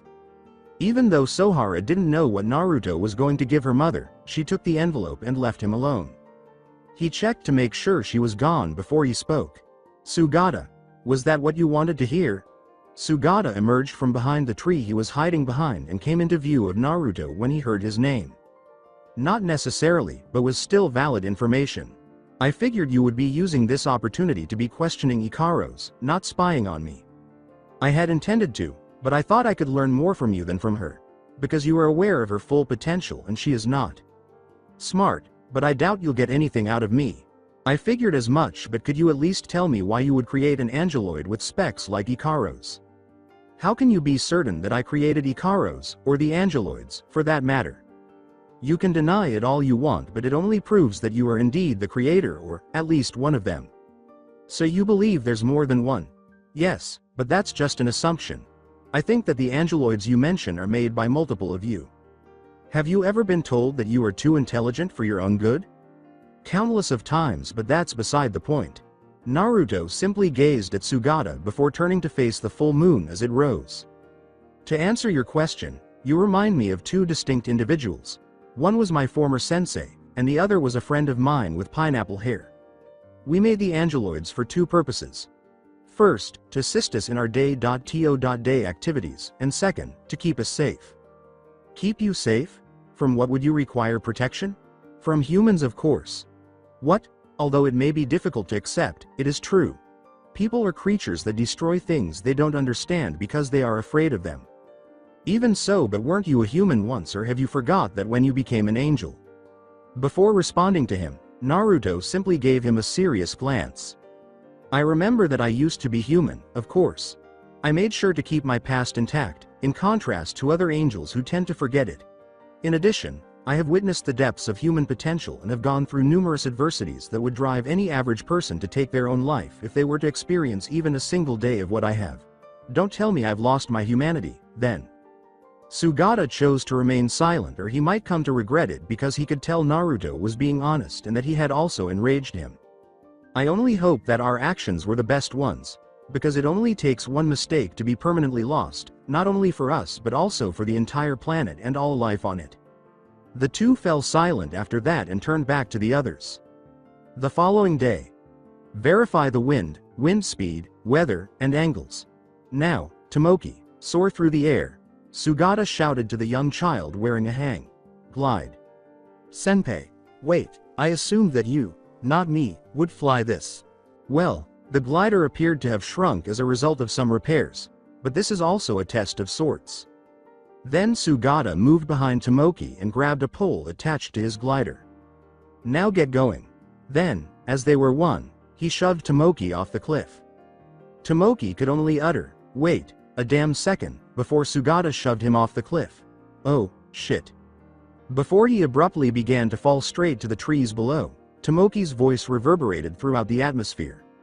Mikako said, "A fall like that will take him weeks to recover from," while grinning. Voiced by Naruto, "I'm sure he'll live with all that dumb luck he has." You might be correct, but I also wanted to inform you. In case you decide to change your mind, my offer is still valid. Naruto said, "I'll think about it," as Sohara turned to face them and listened to their conversation. After descending from the cliff, they discovered Tomoki nearby their lodging with only minor abrasions and bruises. After the test flight with Tomoki was completed, Ikaros, Sohara, and Mikako departed the riverbank, leaving Naruto and Sugata alone. By the time Sohara reached her home, it was almost dusk, and she entered the living room to find her mother watching television. When her mother realized she was home, she turned to face her and saw Naruto was not there. "I see you didn't bring that blonde idiot back home with you. I informed him that you were still upset with him. He therefore made the decision to remain at Sugata's house." "Well, I'm still mad at him, but not as much as I was before." "Oh, then is it all right for him to come back and stay here?" "Why?"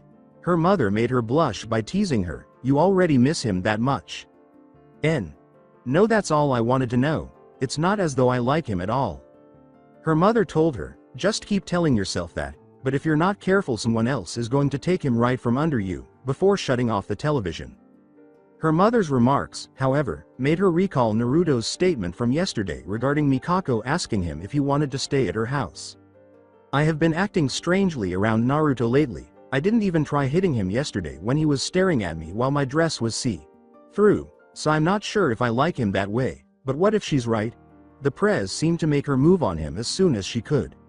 She ignored her doubts about her feelings and made the decision to take a much-needed bath, but before she did, she had a thought. "Oh, I see." To get her mother's attention, she told her, "Naruto-chan asked me to give you this." "What is it?" "It's an envelope, but I don't know what's inside." After that, Sohara gave her mother the envelope, who looked it over and then opened it, causing her eyes to enlarge. "What the?" her mother exclaimed, astonished by the contents. "What's in it, exactly?" Sohara's eyes widened as her mother began counting the amount, only to be shocked by the total amount when she took what was inside out and revealed it was a huge pile of money without responding to her daughter. Curious, she asked her mother, "How much is it?"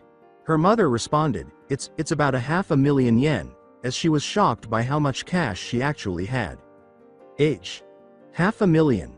When her mother informed Sohara of the amount of money, Sohara was in a similar situation. How on earth did that blonde fool manage to obtain 500,000 yen?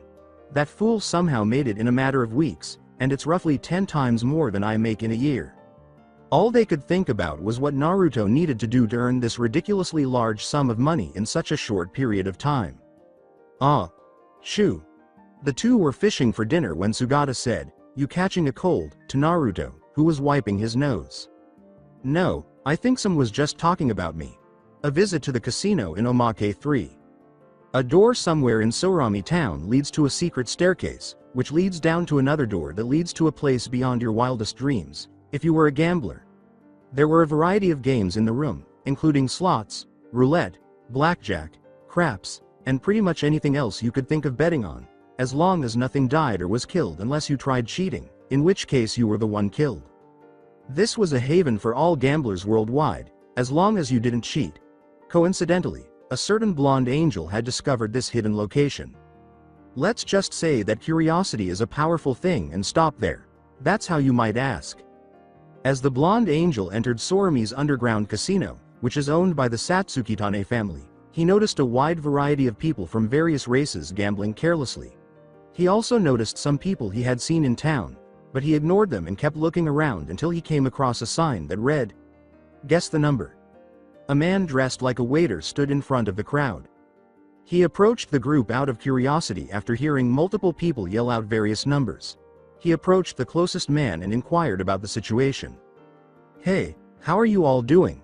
Before responding, the man he asked merely gave him a strange look. "If you're asking, then you must be new around here. You can say that. If you want to know, this game is all about trying to figure out what number that man's thinking of." The man then gestured toward the man wearing the attire of a waiter.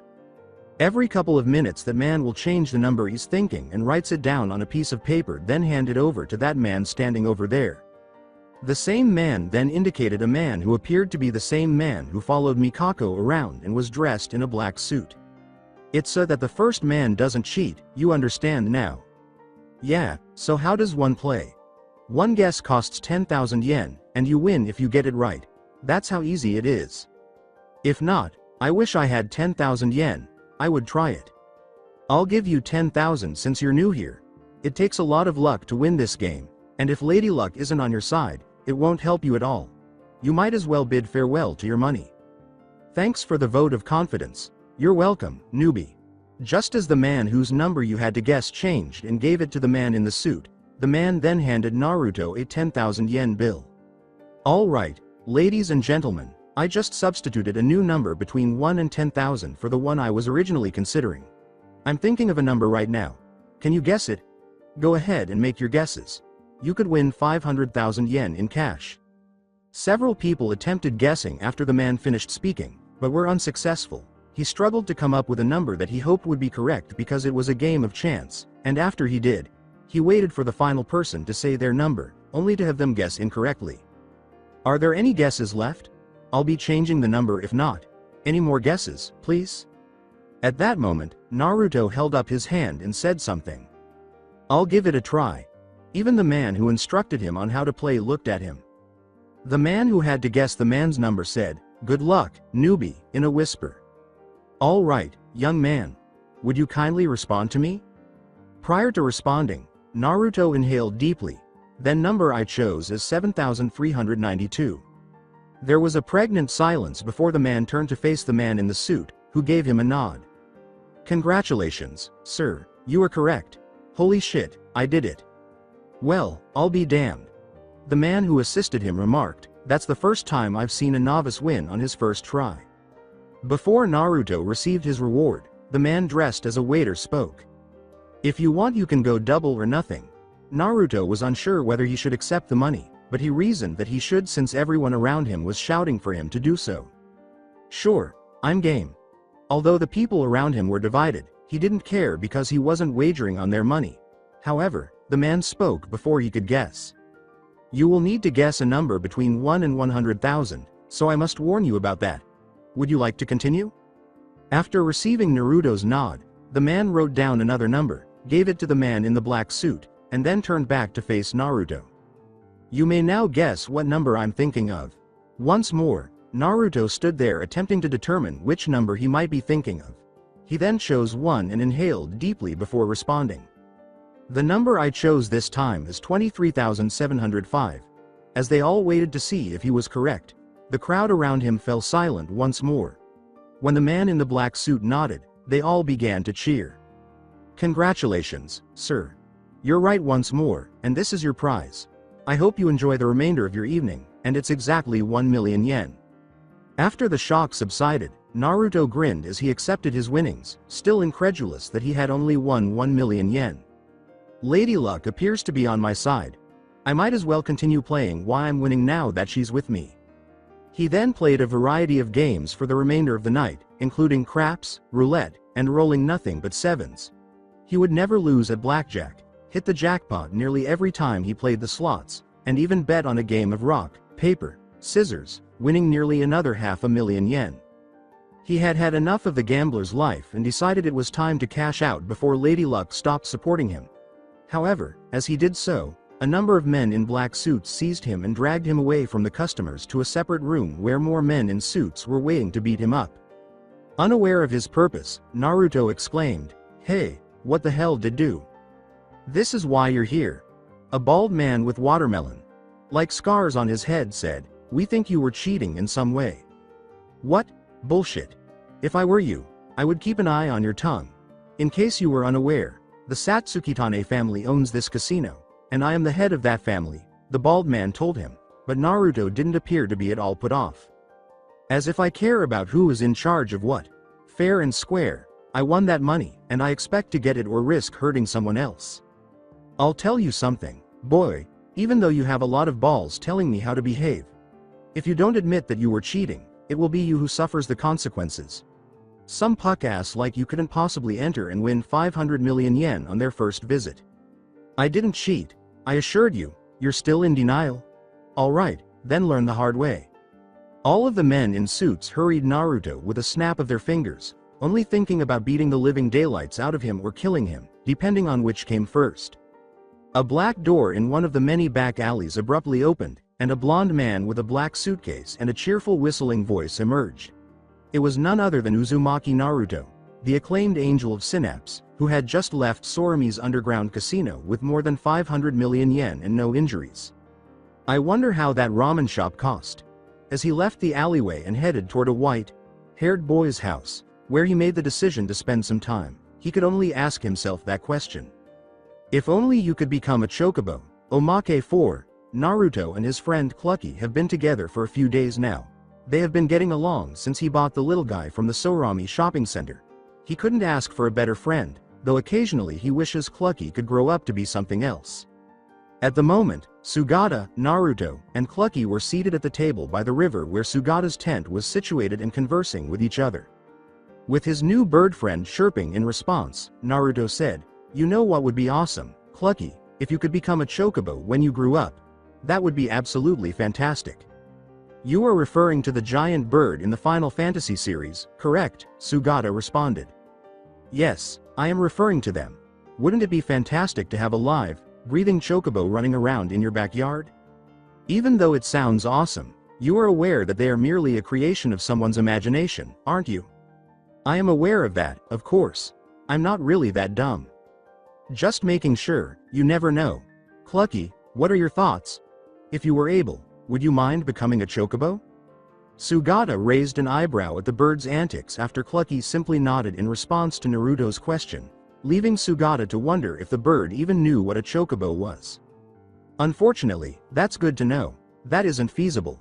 It seems so, as things that don't exist can't just pop up from nowhere." Naruto said, "Yeah, you're right," with a hint of sadness. To get Sugata to raise another eyebrow at that bird, even Clucky appeared depressed. Then Naruto was struck by it, and he abruptly got to his feet. "There is a method to turn him into a living, breathing chocobo. I'm not sure why I hadn't considered it earlier." Sugata simply gazed at the blonde angel in front of him, his expression doubtful. "How in the world are you going to accomplish that?" Naruto simply gave him a sly smile before turning to face Clucky. "All right, Clucky. Are you interested in becoming a living, breathing chocobo? If not, simply utter the word, and I will never bring it up again." Clucky simply glanced up at its master before nodding and giving Naruto the most severe expression it could manage. "All right then, hop on." Following its master's instructions, Clucky leapt onto Naruto's head. Sugata asked, "You still haven't told me how you're going to make a baby chicken into a living chocobo," and Naruto shook his head. "Use your head, Sugata, will you? If you think about it, it's clear. Excuse me now, but Clucky and I have to go somewhere." Sugata was left to consider what Naruto had said before realizing what he meant when he left. Let's hope this idea of his doesn't backfire. Ikaros was sitting next to him with the watermelon Naruto had bought her, and Tomoki was enjoying his peaceful day in his living room watching TV. Everything was going smoothly until they heard what sounded like something crashing in Tomoki's backyard, but before they could investigate what had happened, Naruto burst through the door. Tomoki cried out, "What the hell are you doing here?" Before he spoke, Naruto simply ignored him and turned to face Ikaros, who was staring at him. "Give me one of your cards, Ikaros." "Okay. Hold on. Why are you suddenly requesting one of those cards? You are the one who constantly warns that they can be harmful if misused, aren't you?" "Yes, if you use them incorrectly, but that's what I mean. There is absolutely nothing wrong." He was about to tell Tomoki that when Ikaros offered one of her cards to Naruto, who accepted it and held it in his hand. "You ready, Clucky?" With a serious expression on its face, Clucky suddenly materialized from inside Naruto's hair and leapt onto Tomoki's table before nodding at Naruto. "Alright, here we go." A bright flash caused everyone to cover their eyes, and when the light subsided, the three saw the new and improved Clucky jumping on the table. The card in Naruto's hand suddenly began to glow, then burst into tiny pieces that began to float around Clucky. The pieces first started to circulate around the bird before suddenly expanding and wrapping around Clucky's body. Play the theme from Final Fantasy Fanfare. Uncertain of what was happening, Tomoki questioned, "What the heck just happened?" "Let me tell you what transpired. The world's first living, breathing chocobo is Clucky here. That's what took place." Upon examining the alleged chocobo, Tomoki only observed that Clucky's feathers were slightly fluffier. "I fail to see the distinction. He still has the same appearance. He may not appear different now, but he will mature over time. You'll notice the change." After glancing at his new chocobo, Naruto had an idea. He pointed to Clucky and then said, "From now on your new name shall be Amatsukaze, aka Clucky. Now that you are a chocobo, Clucky, you're going to need a new name and I just know exactly what to call you. Amatsukaze, which translates to Heavenly Wind." Before it flew up and landed in Naruto's hair, Clucky, also known as the recently named Amatsukaze, simply quahed in response. Since it was Tomoki's first time seeing a chicken fly, he inquired, "Did that chicken just fly?" "He's not a chicken anymore, he's a chocobo now." "Whatever, he still looks like a chicken to me." "He does for the time being, but that will soon change. Anyway, keep up the good work, you two." Without waiting for an answer, Naruto hurried outside and flew away from Tomoki's house with his new chocobo, anticipating what the future held for them both. About a month or two has passed since everyone spent the night at Sugata's alleged house. During that night, a number of things occurred, including the revelation of Naruto's mathematical prowess and the fact that he created Ikaros and the other creatures known as angeloids. However, Sugata was the only one who thought that more than one person had created the so-called angeloids, and after confronting the man who had done so, he informed him that the angeloids had been created for two reasons. First, to help them in their daily lives, and second, to protect them from the creatures known as humans. This was a fanciful but plausible explanation. Their conversation came to an end, but it wasn't the only thing that happened that day. To be more specific, another conversation took place. One of them involved Mikako and Naruto, where she asked him if he would consider living with her. The other involved Sohara and Naruto, where she inquired about his conversation with Mikako soon after he returned from shopping with Ikaros. Naruto was not surprised by the questions because he had a feeling Mikako was watching him since they first met, and he also knew that Sohara would have asked him about his conversation with Mikako out of jealousy. However, their questions did catch him off guard, and the only conversation that caught him off guard was the one with Ikaros. He hoped it wouldn't happen, but if it did, all he really wanted was for her to forget that day. It was quite the surprise that someone was able to bring back a blocked memory about the day she was first released from standby mode. In addition, she was beginning to recall that he had once been her master. Despite all of that, one more event occurred that day that would go down in history as something the world has never witnessed, at least not in real life. That one item was none other than Clucky, a baby chicken Naruto had purchased and that Ikaros had chosen as the meat for their curry. But the two soon became friends on the way back to the riverbank, and Naruto saw no reason to kill it, so he kept it as a pet and friend. He chose to keep the bird despite the fact that it was quite unusual and displayed facial expressions that a typical chicken shouldn't. A few days later, he came up with what he considered to be one of the greatest ideas he had ever had, which was turning his little chicken into the first living, breathing chocobo in history. It was right next to owning his own ramen shop. He made the impossible possible by using one of Ikaros' cards. He even changed Clucky's name to Amatsukaze, which is a more appropriate name for most of its kind. His only concern was how he was going to feed him because he was a chocobo, and the last time he looked, they didn't exist. All he knew about chocobos was what he had learned from playing the last fantasy series, which wasn't much, and that they needed a large area to run around in and that they ate something called gyashi greens, which didn't exist either. To make matters worse, he lacked a place of his own in a space large enough to house a mature chocobo. Whether he liked it or not, Sohara would soon need a place of his own, and his backyard was too small to allow him to live off of them indefinitely. He therefore concluded that it was time to get a place of his own. After donating roughly 500,000 yen to Sohara's mother and purchasing the town's ramen shop, he still had enough money to purchase his own acre of land. Many, actually, but only enough to construct a house and a space big enough for his chocobo to run around on. She was gradually beginning to remember him, and occasionally she would unconsciously add Sama to his name, just as she used to do when he was her master. At this rate, it wouldn't be long before she did remember everything. The only thing that remained was the location, and it had to be near Ikaro's so he could keep his eyes on her. One false mistake in building a lab that could perform any modifications or tweaks for an angeloid, similar to those in Synapse, has enough power to blow half this town away. He hoped that by making a few changes to her, he could avoid that possibility, but to do so, he would need a workspace and the time to build the workspace, which could take months or even years, as well as the necessary tools for the job. Just the interior of the Synapse lab was constructed in 10 to 15 years, and the main part of the lab took an additional 50 years to finish. Since electricity wasn't free in Synapse and a lab designed specifically for Angeloid produced enough electricity to run a regular-sized hospital, it was going to be difficult and expensive to try to create a similar one that operated similarly. He didn't have a lot of money because he needed to buy a large piece of land and build a specially designed house on it, so all he had was what he made from gambling and the money he would get from his new ramen shop. It would be much simpler if Nymph were present because her hacking skills would be very helpful, but that was not going to happen anytime soon. There were plenty of perverts in the world, so perhaps he should write a book about his life or republish some of his old perverted sensei's work. The latter would undoubtedly bring in a lot of money, but the idea of him writing about his past was something he never once discussed with anyone, not even Daedalus or anyone in Synapse. The former ruler of the Synapse was the only person who was aware of his past before he became an angel, and that was only because he had been watching him since birth.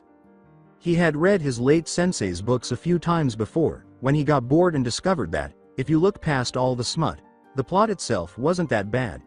He also planned to republish them because, aside from him, no one else knew about his past and writing a book about it was probably out of the question. This would take some time, as he would have to remember what was written in the books. He was certain that he sealed some copies with a few other important items to him before his final battle all those years ago, but it was difficult for him to recall exactly what was written in them because it had been, God knows how long, since he had read them. Prior to doing so, he needed to locate some property, which he did. In fact, he found some buyers quickly who owned the farming land across the street from both Tomoki's and Sohara's homes, and he quickly negotiated the purchase of the land as Naruto offered to pay roughly 1,000,000 yen. Since he was purchasing the owner's own farmland, he believed the amount would be sufficient to make up for the loss of profit they would have experienced, even though it was significantly more than he should have paid. All he had left to do was build his new home, and surprisingly, the men who had always followed Mikako around showed up at his new plot of land with the same man who had run the underground casino he had accidentally discovered. They offered to help him build his house, which perplexed him, but when he asked why, they explained that their clan's strength was everything and that since he had beaten them all handily, they respected him and were willing to build his house as an act of goodwill. Not wanting to be a jerk, Naruto accepted their offer because, in any case, the more assistance he received, the better. To his surprise, the Satsukitane men were able to work at a very fast pace, so fast that they were able to keep up with him. If it weren't for the basement design, he was certain they could have finished in 2 or 3 days, but because of the design, it took about a week. Naruto only took a minute or two to sketch out the blueprints for his house's design. Naruto stayed at Sohara's house during the time he wasn't building as a token of appreciation for their hospitality. Sohara was relieved that he had not chosen to stay at Mikako's, but she was a little sad that he would not be staying with them. She would miss having him around, but it wasn't like he was moving far away, and she could just walk across the street if she truly wanted to see him because they would soon be neighbors. Nevertheless, she felt a twinge of sadness that they would no longer share a residence. Naruto formally moved out when the last aspects of construction were completed and the house was finished, with the exception of the adjustments he still needed to make. His new home was roughly the same size as Sohara's or Tomoki's, but a little larger, and it had an old-fashioned Japanese feel to it, which he liked. It had 3 or 4 bedrooms, a basement, and all the amenities a house needed, and it had a simple Japanese wall that surrounded his whole property, giving the impression that someone important lived there, and to the Satsukitane family, it did. Not far from the main house was a small barn that Naruto himself designed to withstand both the hot and cold climates. If it were too hot, the inside of the barn would stay cool, and vice versa, so Clucky would always feel comfortable. Other features inside the aforementioned walls included a peaceful-looking garden with a small pond off to the right side of the house, and a large open grassy field in the back where Amatsukaze, also known as Clucky, would be able to run freely once he was a fully grown chocobo. Additionally, he was uncertain about the maturity of chocobos because there was no information available. Well, aside from the information he learned about them from playing video games, he assumed it would be as simple as it was in the game, but he reasoned that it should be difficult because it was similar to caring for a chicken that would soon grow into an enormous one. He couldn't be certain until it actually happened and he would have to prepare for it. When he grew large enough, he would have what he naturally eats grown from him, but for now, he stayed inside with Naruto as they adapted to their new home together. He accomplished this by having Ikaros use another one of her cards to create several large patches of the field behind his house, into spots that naturally grew every kind of gyashi greens that chocobos ate. Since Sohara was accustomed to seeing Naruto on her couch every morning, it took her a long time to adjust to his absence. Even her mother was beginning to miss him because they were unaware of how much quieter the house was without him. It was as though a little piece of their lives had been lost, which is why they occasionally visited Naruto's new home. Naturally, he didn't mind because they were like family to him, but occasionally he wished they had come at a better time because he was always working on finishing the basement renovations when they did come over. However, he couldn't tell them that because they had provided him with a place to stay after he was released from the great Sakura tree. He would therefore create a clone to replace him, but even with all of his knowledge, the clone could make a small error that would wipe out half of the town. For this reason, he would prefer to do it himself rather than using a clone, but given the limited amount of time, he had no other option. Unfortunately, Naruto was running out of money for his modifications, but that was about to change as what could be considered a once-in a lifetime opportunity was about to walk right in front of him. Fortunately, the worst hadn't happened yet, and the town was safe for the time being. Before Sohara's residence, Naruto was standing outside Sohara's house, right in front of the entrance, waiting for Sohara and Ikaros to emerge because the two girls were inside getting dressed in yukatas for the autumn festival that the Sorami Shrine was hosting today. He had been waiting for 15 minutes, and he was growing a little impatient, but he remained composed, understanding that some women needed time to prepare so they could look their best, and that Sohara's attempt to teach Ikaros how to put on a yukata might also be causing them to be late. He had to get a custom-made yukata with 2 holes in the back for his wing and the wing made of energy because it had been a while since he had to wear one, so it was a little tricking for him to put it on. It wasn't cheap either, but fortunately, the person who made it was a woman who was a part of his fan club, and she made it for half the original price. This was the first time he was fortunate to have a fan club because he was struggling financially. He could tell by looking up at the sky that it was getting late because the azure sky was gradually turning into a gorgeous orange color. He wanted to get a bowl of ramen from one of the stands in his ramen shop, but he wasn't sure if they were ever going to leave yet. The thought of not having any ramen made him sigh, but then he felt something brush against his hand and looked down to see that it was none other than Clucky, standing up to his waist, staring up at him with a look in his eyes that asked him when they were leaving. "I'm sure it won't be much longer." He put his hand on Clucky's head and began petting him, receiving a cue in return. He was still in awe of his growing size because, only 2 months ago, he was no larger than a typical baby chick. His once puffy feathers had vanished, and his legs had grown longer with 3 sharp talons on each foot, 2 in the front and 1 in the back, and his beak was larger and curvier than a chicken's, almost resembling a cross between an ostrich and a chicken. It was an indication that he was becoming a true chocobo, and based on his continued behavior, he thought that despite his size, he was still hardly an infant. After Naruto took his hand off Clucky's head, they both heard a voice that sounded very familiar. "Hey Tomo. You pervert. Get out of here." Naruto had no trouble figuring out who it was or what had happened. It appears that Tomoki was caught peeking once more. He shook his head at the perverted antics of the boy and saw Clucky trembling behind him. Clucky used to jump into Naruto's hair to hide when she yelled, but now that he was larger, he could only try to hide behind him. Clucky had grown afraid of Sohara during their time together when they lived with her. Shortly after that incident, Sohara and Ikaros emerged from the front, both of them dressed in yukatas.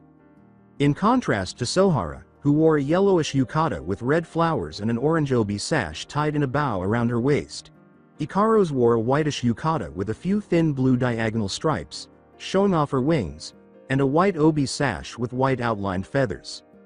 Both of them looked stunning in them, and it was an unusual sight because not many people get to see women like them wearing yukata. "I apologize for taking so long, Naru-chan." Ikaros also took a long time to put on her yukata. Her right hand clenched into a fist, and her eyebrow began to twitch. "There was a certain someone peeking on us." He didn't ask as she glanced at Clucky, even though she didn't specify who she was referring to. "Amatsu. What's wrong? You're standing behind Naru-chan, but why?" "Well, it's because he heard you yell again." When she screamed at Tomoki for glancing at her and Ikaros, she realized that must have been the moment. "Oh, I apologize. I didn't shout at you. I was shouting at my foolish, perverted neighbor." After telling him that, she approached him and knelt down to pet him, but Clucky was still a little frightened and retreated from her hand, causing Sohara's hand to twitch slightly and retract. She wanted to make amends for frightening him because she felt bad about it, but then she remembered something. "Oh, I know." She took out a small cracker and held it out for Clucky to eat, reaching into the small bag she carried that contained all of the spending money her mother had given her for today. "I brought some crackers for you because I assumed you would be attending. To make amends for frightening you, how about I give you one?" With a genuine smile, Sohara conveyed exactly what she had said to Clucky, who simply glanced at the cracker she was holding between her thin fingers. It didn't take him long to slowly move his head closer to the cracker in question, squeezing it out of her fingers before he swiftly returned behind Naruto to eat it before turning back to face Sohara. "Does that imply that you will pardon me? Hey?" Clucky responded with a joyful cue and then put his head in Sohara's hand, which she used to pet him and get him to make another cue sound. "I'll take that as a yes." Naruto simply grinned as she continued to pet him, giggling in his head at how simple it was to get Clucky to feel the same way.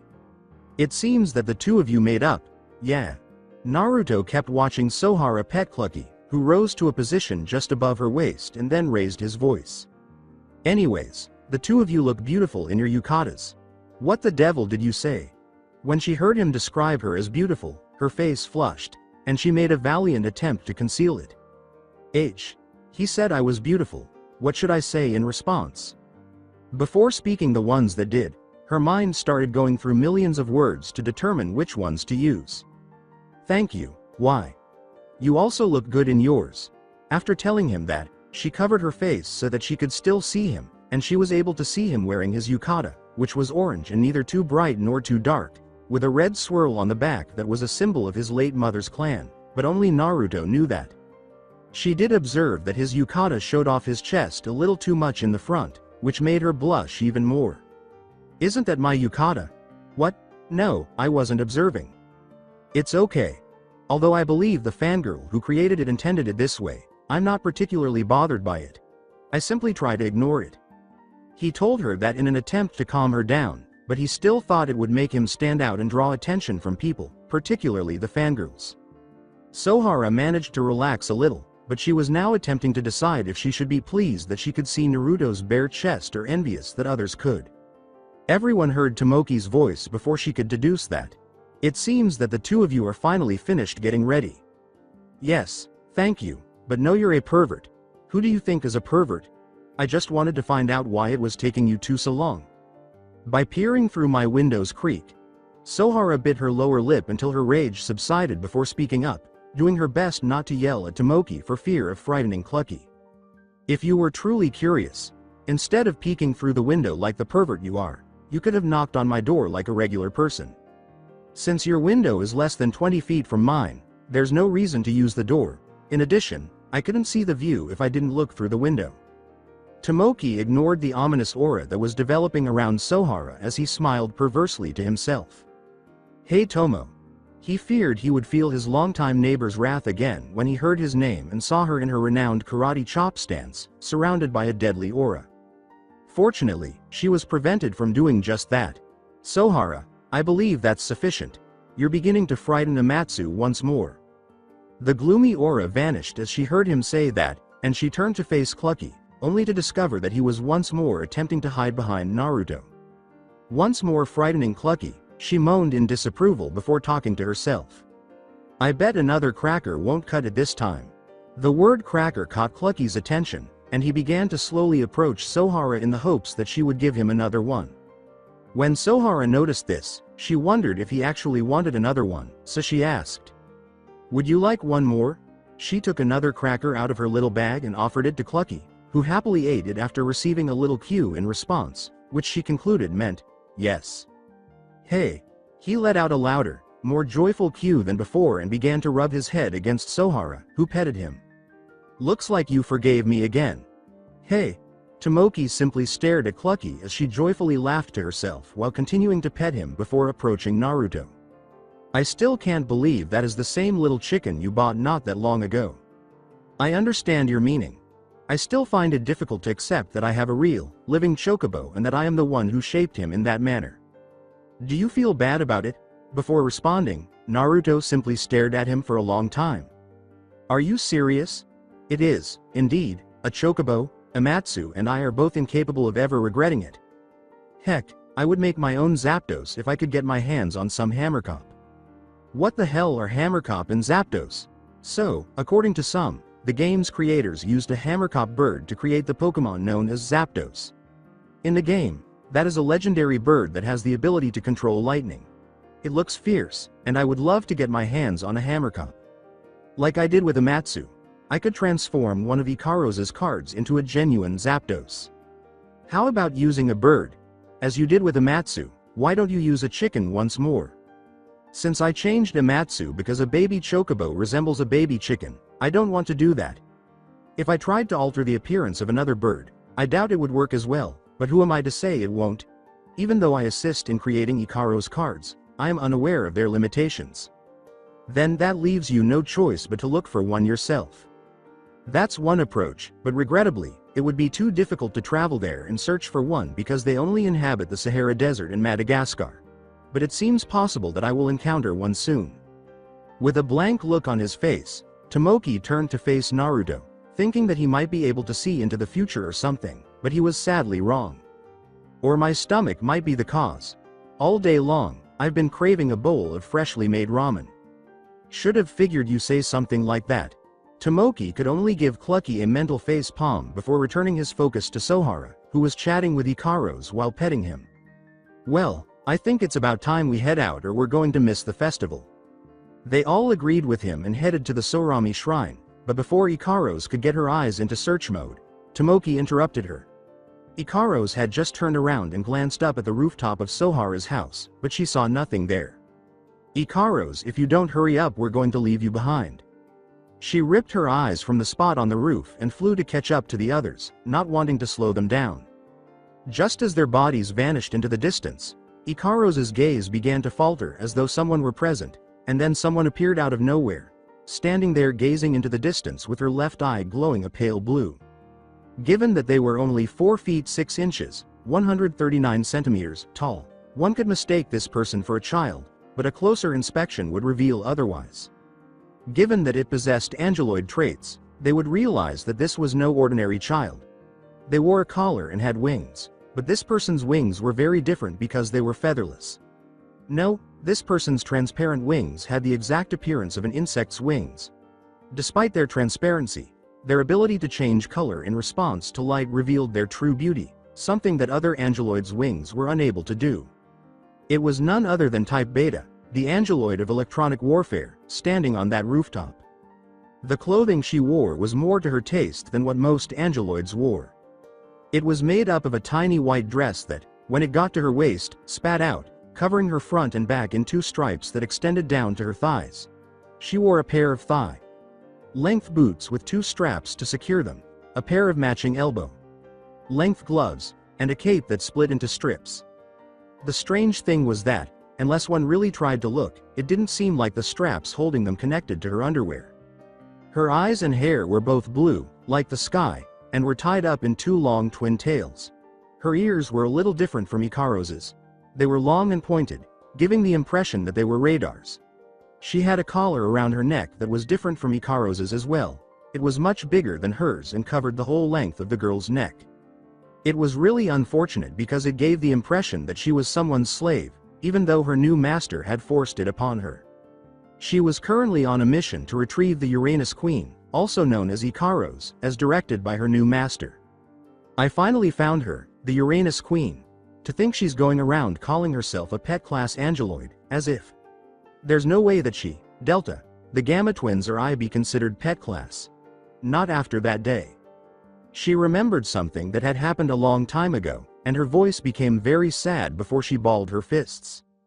But what really ticks me off is she's spending so much time with Naruto. Sama. It's all her fault they tore off his right wing and taint his left one black, then send him to live down here with all these insects. Before her little lips smirked, her eyes glared as she kept wondering how Ikaros was able to spend so much time with Naruto. But it won't be long before I crush her and take her back. It shouldn't take long since her powers are sealed. All I have to do is get her away from Naruto.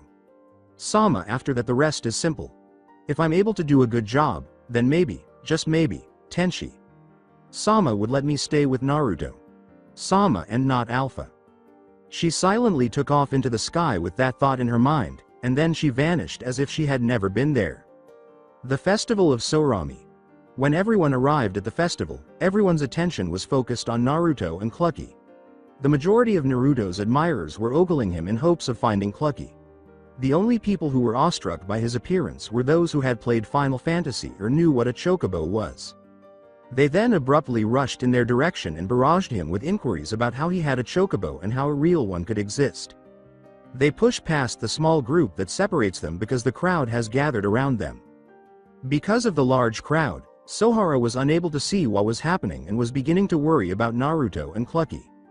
However, Tomoki was irresponsible and began to leave with Ikaros, claiming that Naruto could take care of himself. Ikaros also wanted to stay and check on the old master, but Sohara was a little doubtful but knew Tomoki was correct. Because Tomoki asked her if she was coming, which sounded almost like a command, she was unable to do what she wanted, forcing her to follow him because of her program. However, Naruto was opposed to taking Clucky to the festival and was anticipating something similar. He wasn't always staying at home because he knew he needed to take him out occasionally. Yes, he has a large field in which to run, just as dogs and other household pets have a field in which to run. They had to take them out sometimes, though, so he made the decision to do the same with Clucky. In addition, he needed to finish this sooner rather than later, and today appeared to be the day. Therefore, he told them that chocobos were chickens in response to their question without disclosing that he had used one of Ikaros's cards. In addition, he told them about the chocobo he had raised from a baby chicken he had purchased a few months prior. He might have lied in his response or, more accurately, he might have exaggerated the truth quite a bit, resulting in a significant misunderstanding, but at least one positive outcome was achieved. After selling all of their chickens, the owner of the baby chicken stand had a lot of free time to explore the festival. Sohara watched Naruto exhale in relief as the crowd thinned out, and then she approached him. "Are you two alright?" "Yeah, we're both okay, but I'm worried what will happen when everyone finds out that they won't be getting any chocobos. Do you think it was wise to tell them that if you raise a baby chicken that it might grow up into a chocobo? We won't find out until that happens. Besides, a little white lie couldn't hurt anyone. I'm not sure you could consider that a white lie since it was never true to begin with. Don't sweat the small stuff and enjoy our time spent together here at the festival." Before understanding what he had said, Sohara simply shook her head in response to his remark. "Wait," he said collectively. "Which implies that it's just the two of us, but that's not possible because Tomoki and Ikaros are here." She suddenly realized that she and Naruto were the only ones left after the two had left earlier. Even though Clucky was with them, she didn't really count him because they would still appear to be a couple. This is not good. This was not what I had anticipated happening. It appears that we are going on a date. She could only hold one person responsible for her growing anxiety as she considered it more. Tomo, you are solely responsible for this. You would have waited for Naru-chan if you had stayed. I wouldn't find myself in this predicament. She made an effort to relax, but Naruto could tell that she was nervous because she would always turn her head away when she looked at him. Since he knew she liked him, at least in part, he knew she must have been anxious about spending time alone with a man. However, he doubted that she would have behaved in the same manner if Tomoki had been present. He wasn't even sure if she still had the same feelings for him. During his stay here, he observed that she harbored feelings for Tomoki, but as time passed, that started to change. It all began when he moved in with her and her mom. He can infer from her current behavior that she has developed strong feelings for him since then. It was time for him to lighten the mood. So, is there any particular stand you want to visit? I don't really have one in mind, but what about you? Me, you ask? Well, to calm Sohara's nerves, he assumed a thinking pose and pretended to be thinking before responding. I say, let's hit the ramen stand. Sohara's usual response was met with a face palm before he could respond. Ramen? Are you serious? We're at a festival with tons of different foods and sweets, and all you can think about is ramen. It's like they say, ramen is the food given to us by the gods. Only you say that Naru-chan. Sohara simply sighed and Naruto rubbed his head sheepishly. If you want it that bad, I guess we can go there first. After that, the 2 or 3, if you include Clucky, moved in the direction of Naruto's ramen stand, which his store had set up. As they walked, Naruto couldn't help but smirk. It appears that helped her relax. When they got to the ramen stand, Naruto ordered the Uzumaki special, which included one of each topping, from the stand in his store. Since she still wanted to be able to nibble on some of the other vendors that were present, Sohara got herself their smallest bowl. They got some sweet bread for Clucky and ripped it up before serving it to him. After they were done, the 3 of them started visiting various stands to sample the various foods they offered. They engaged in a number of other games, like goldfish scooping, that were set up by other vendors. Sohara couldn't get a single one because she was so bad at it. In a single attempt, Naruto picked it up for her when she asked which one she wanted. He did it in one try, which initially infuriated her, but she let it go because he did get the one she desired. A few children asked Naruto if they could ride on Clucky's back as they made their way to various stalls. He said they could, but only if they brought Clucky some sweet bread, so as not to offend them. After bringing what Naruto requested, they were allowed to ride on Clucky's back, which delighted him just as much as the children did. As Clucky savored his sweet bread, the children who had been able to ride him thanked Naruto and departed after the ride was over. That's it for today. I hope you guys enjoyed this great story. See you in the next one.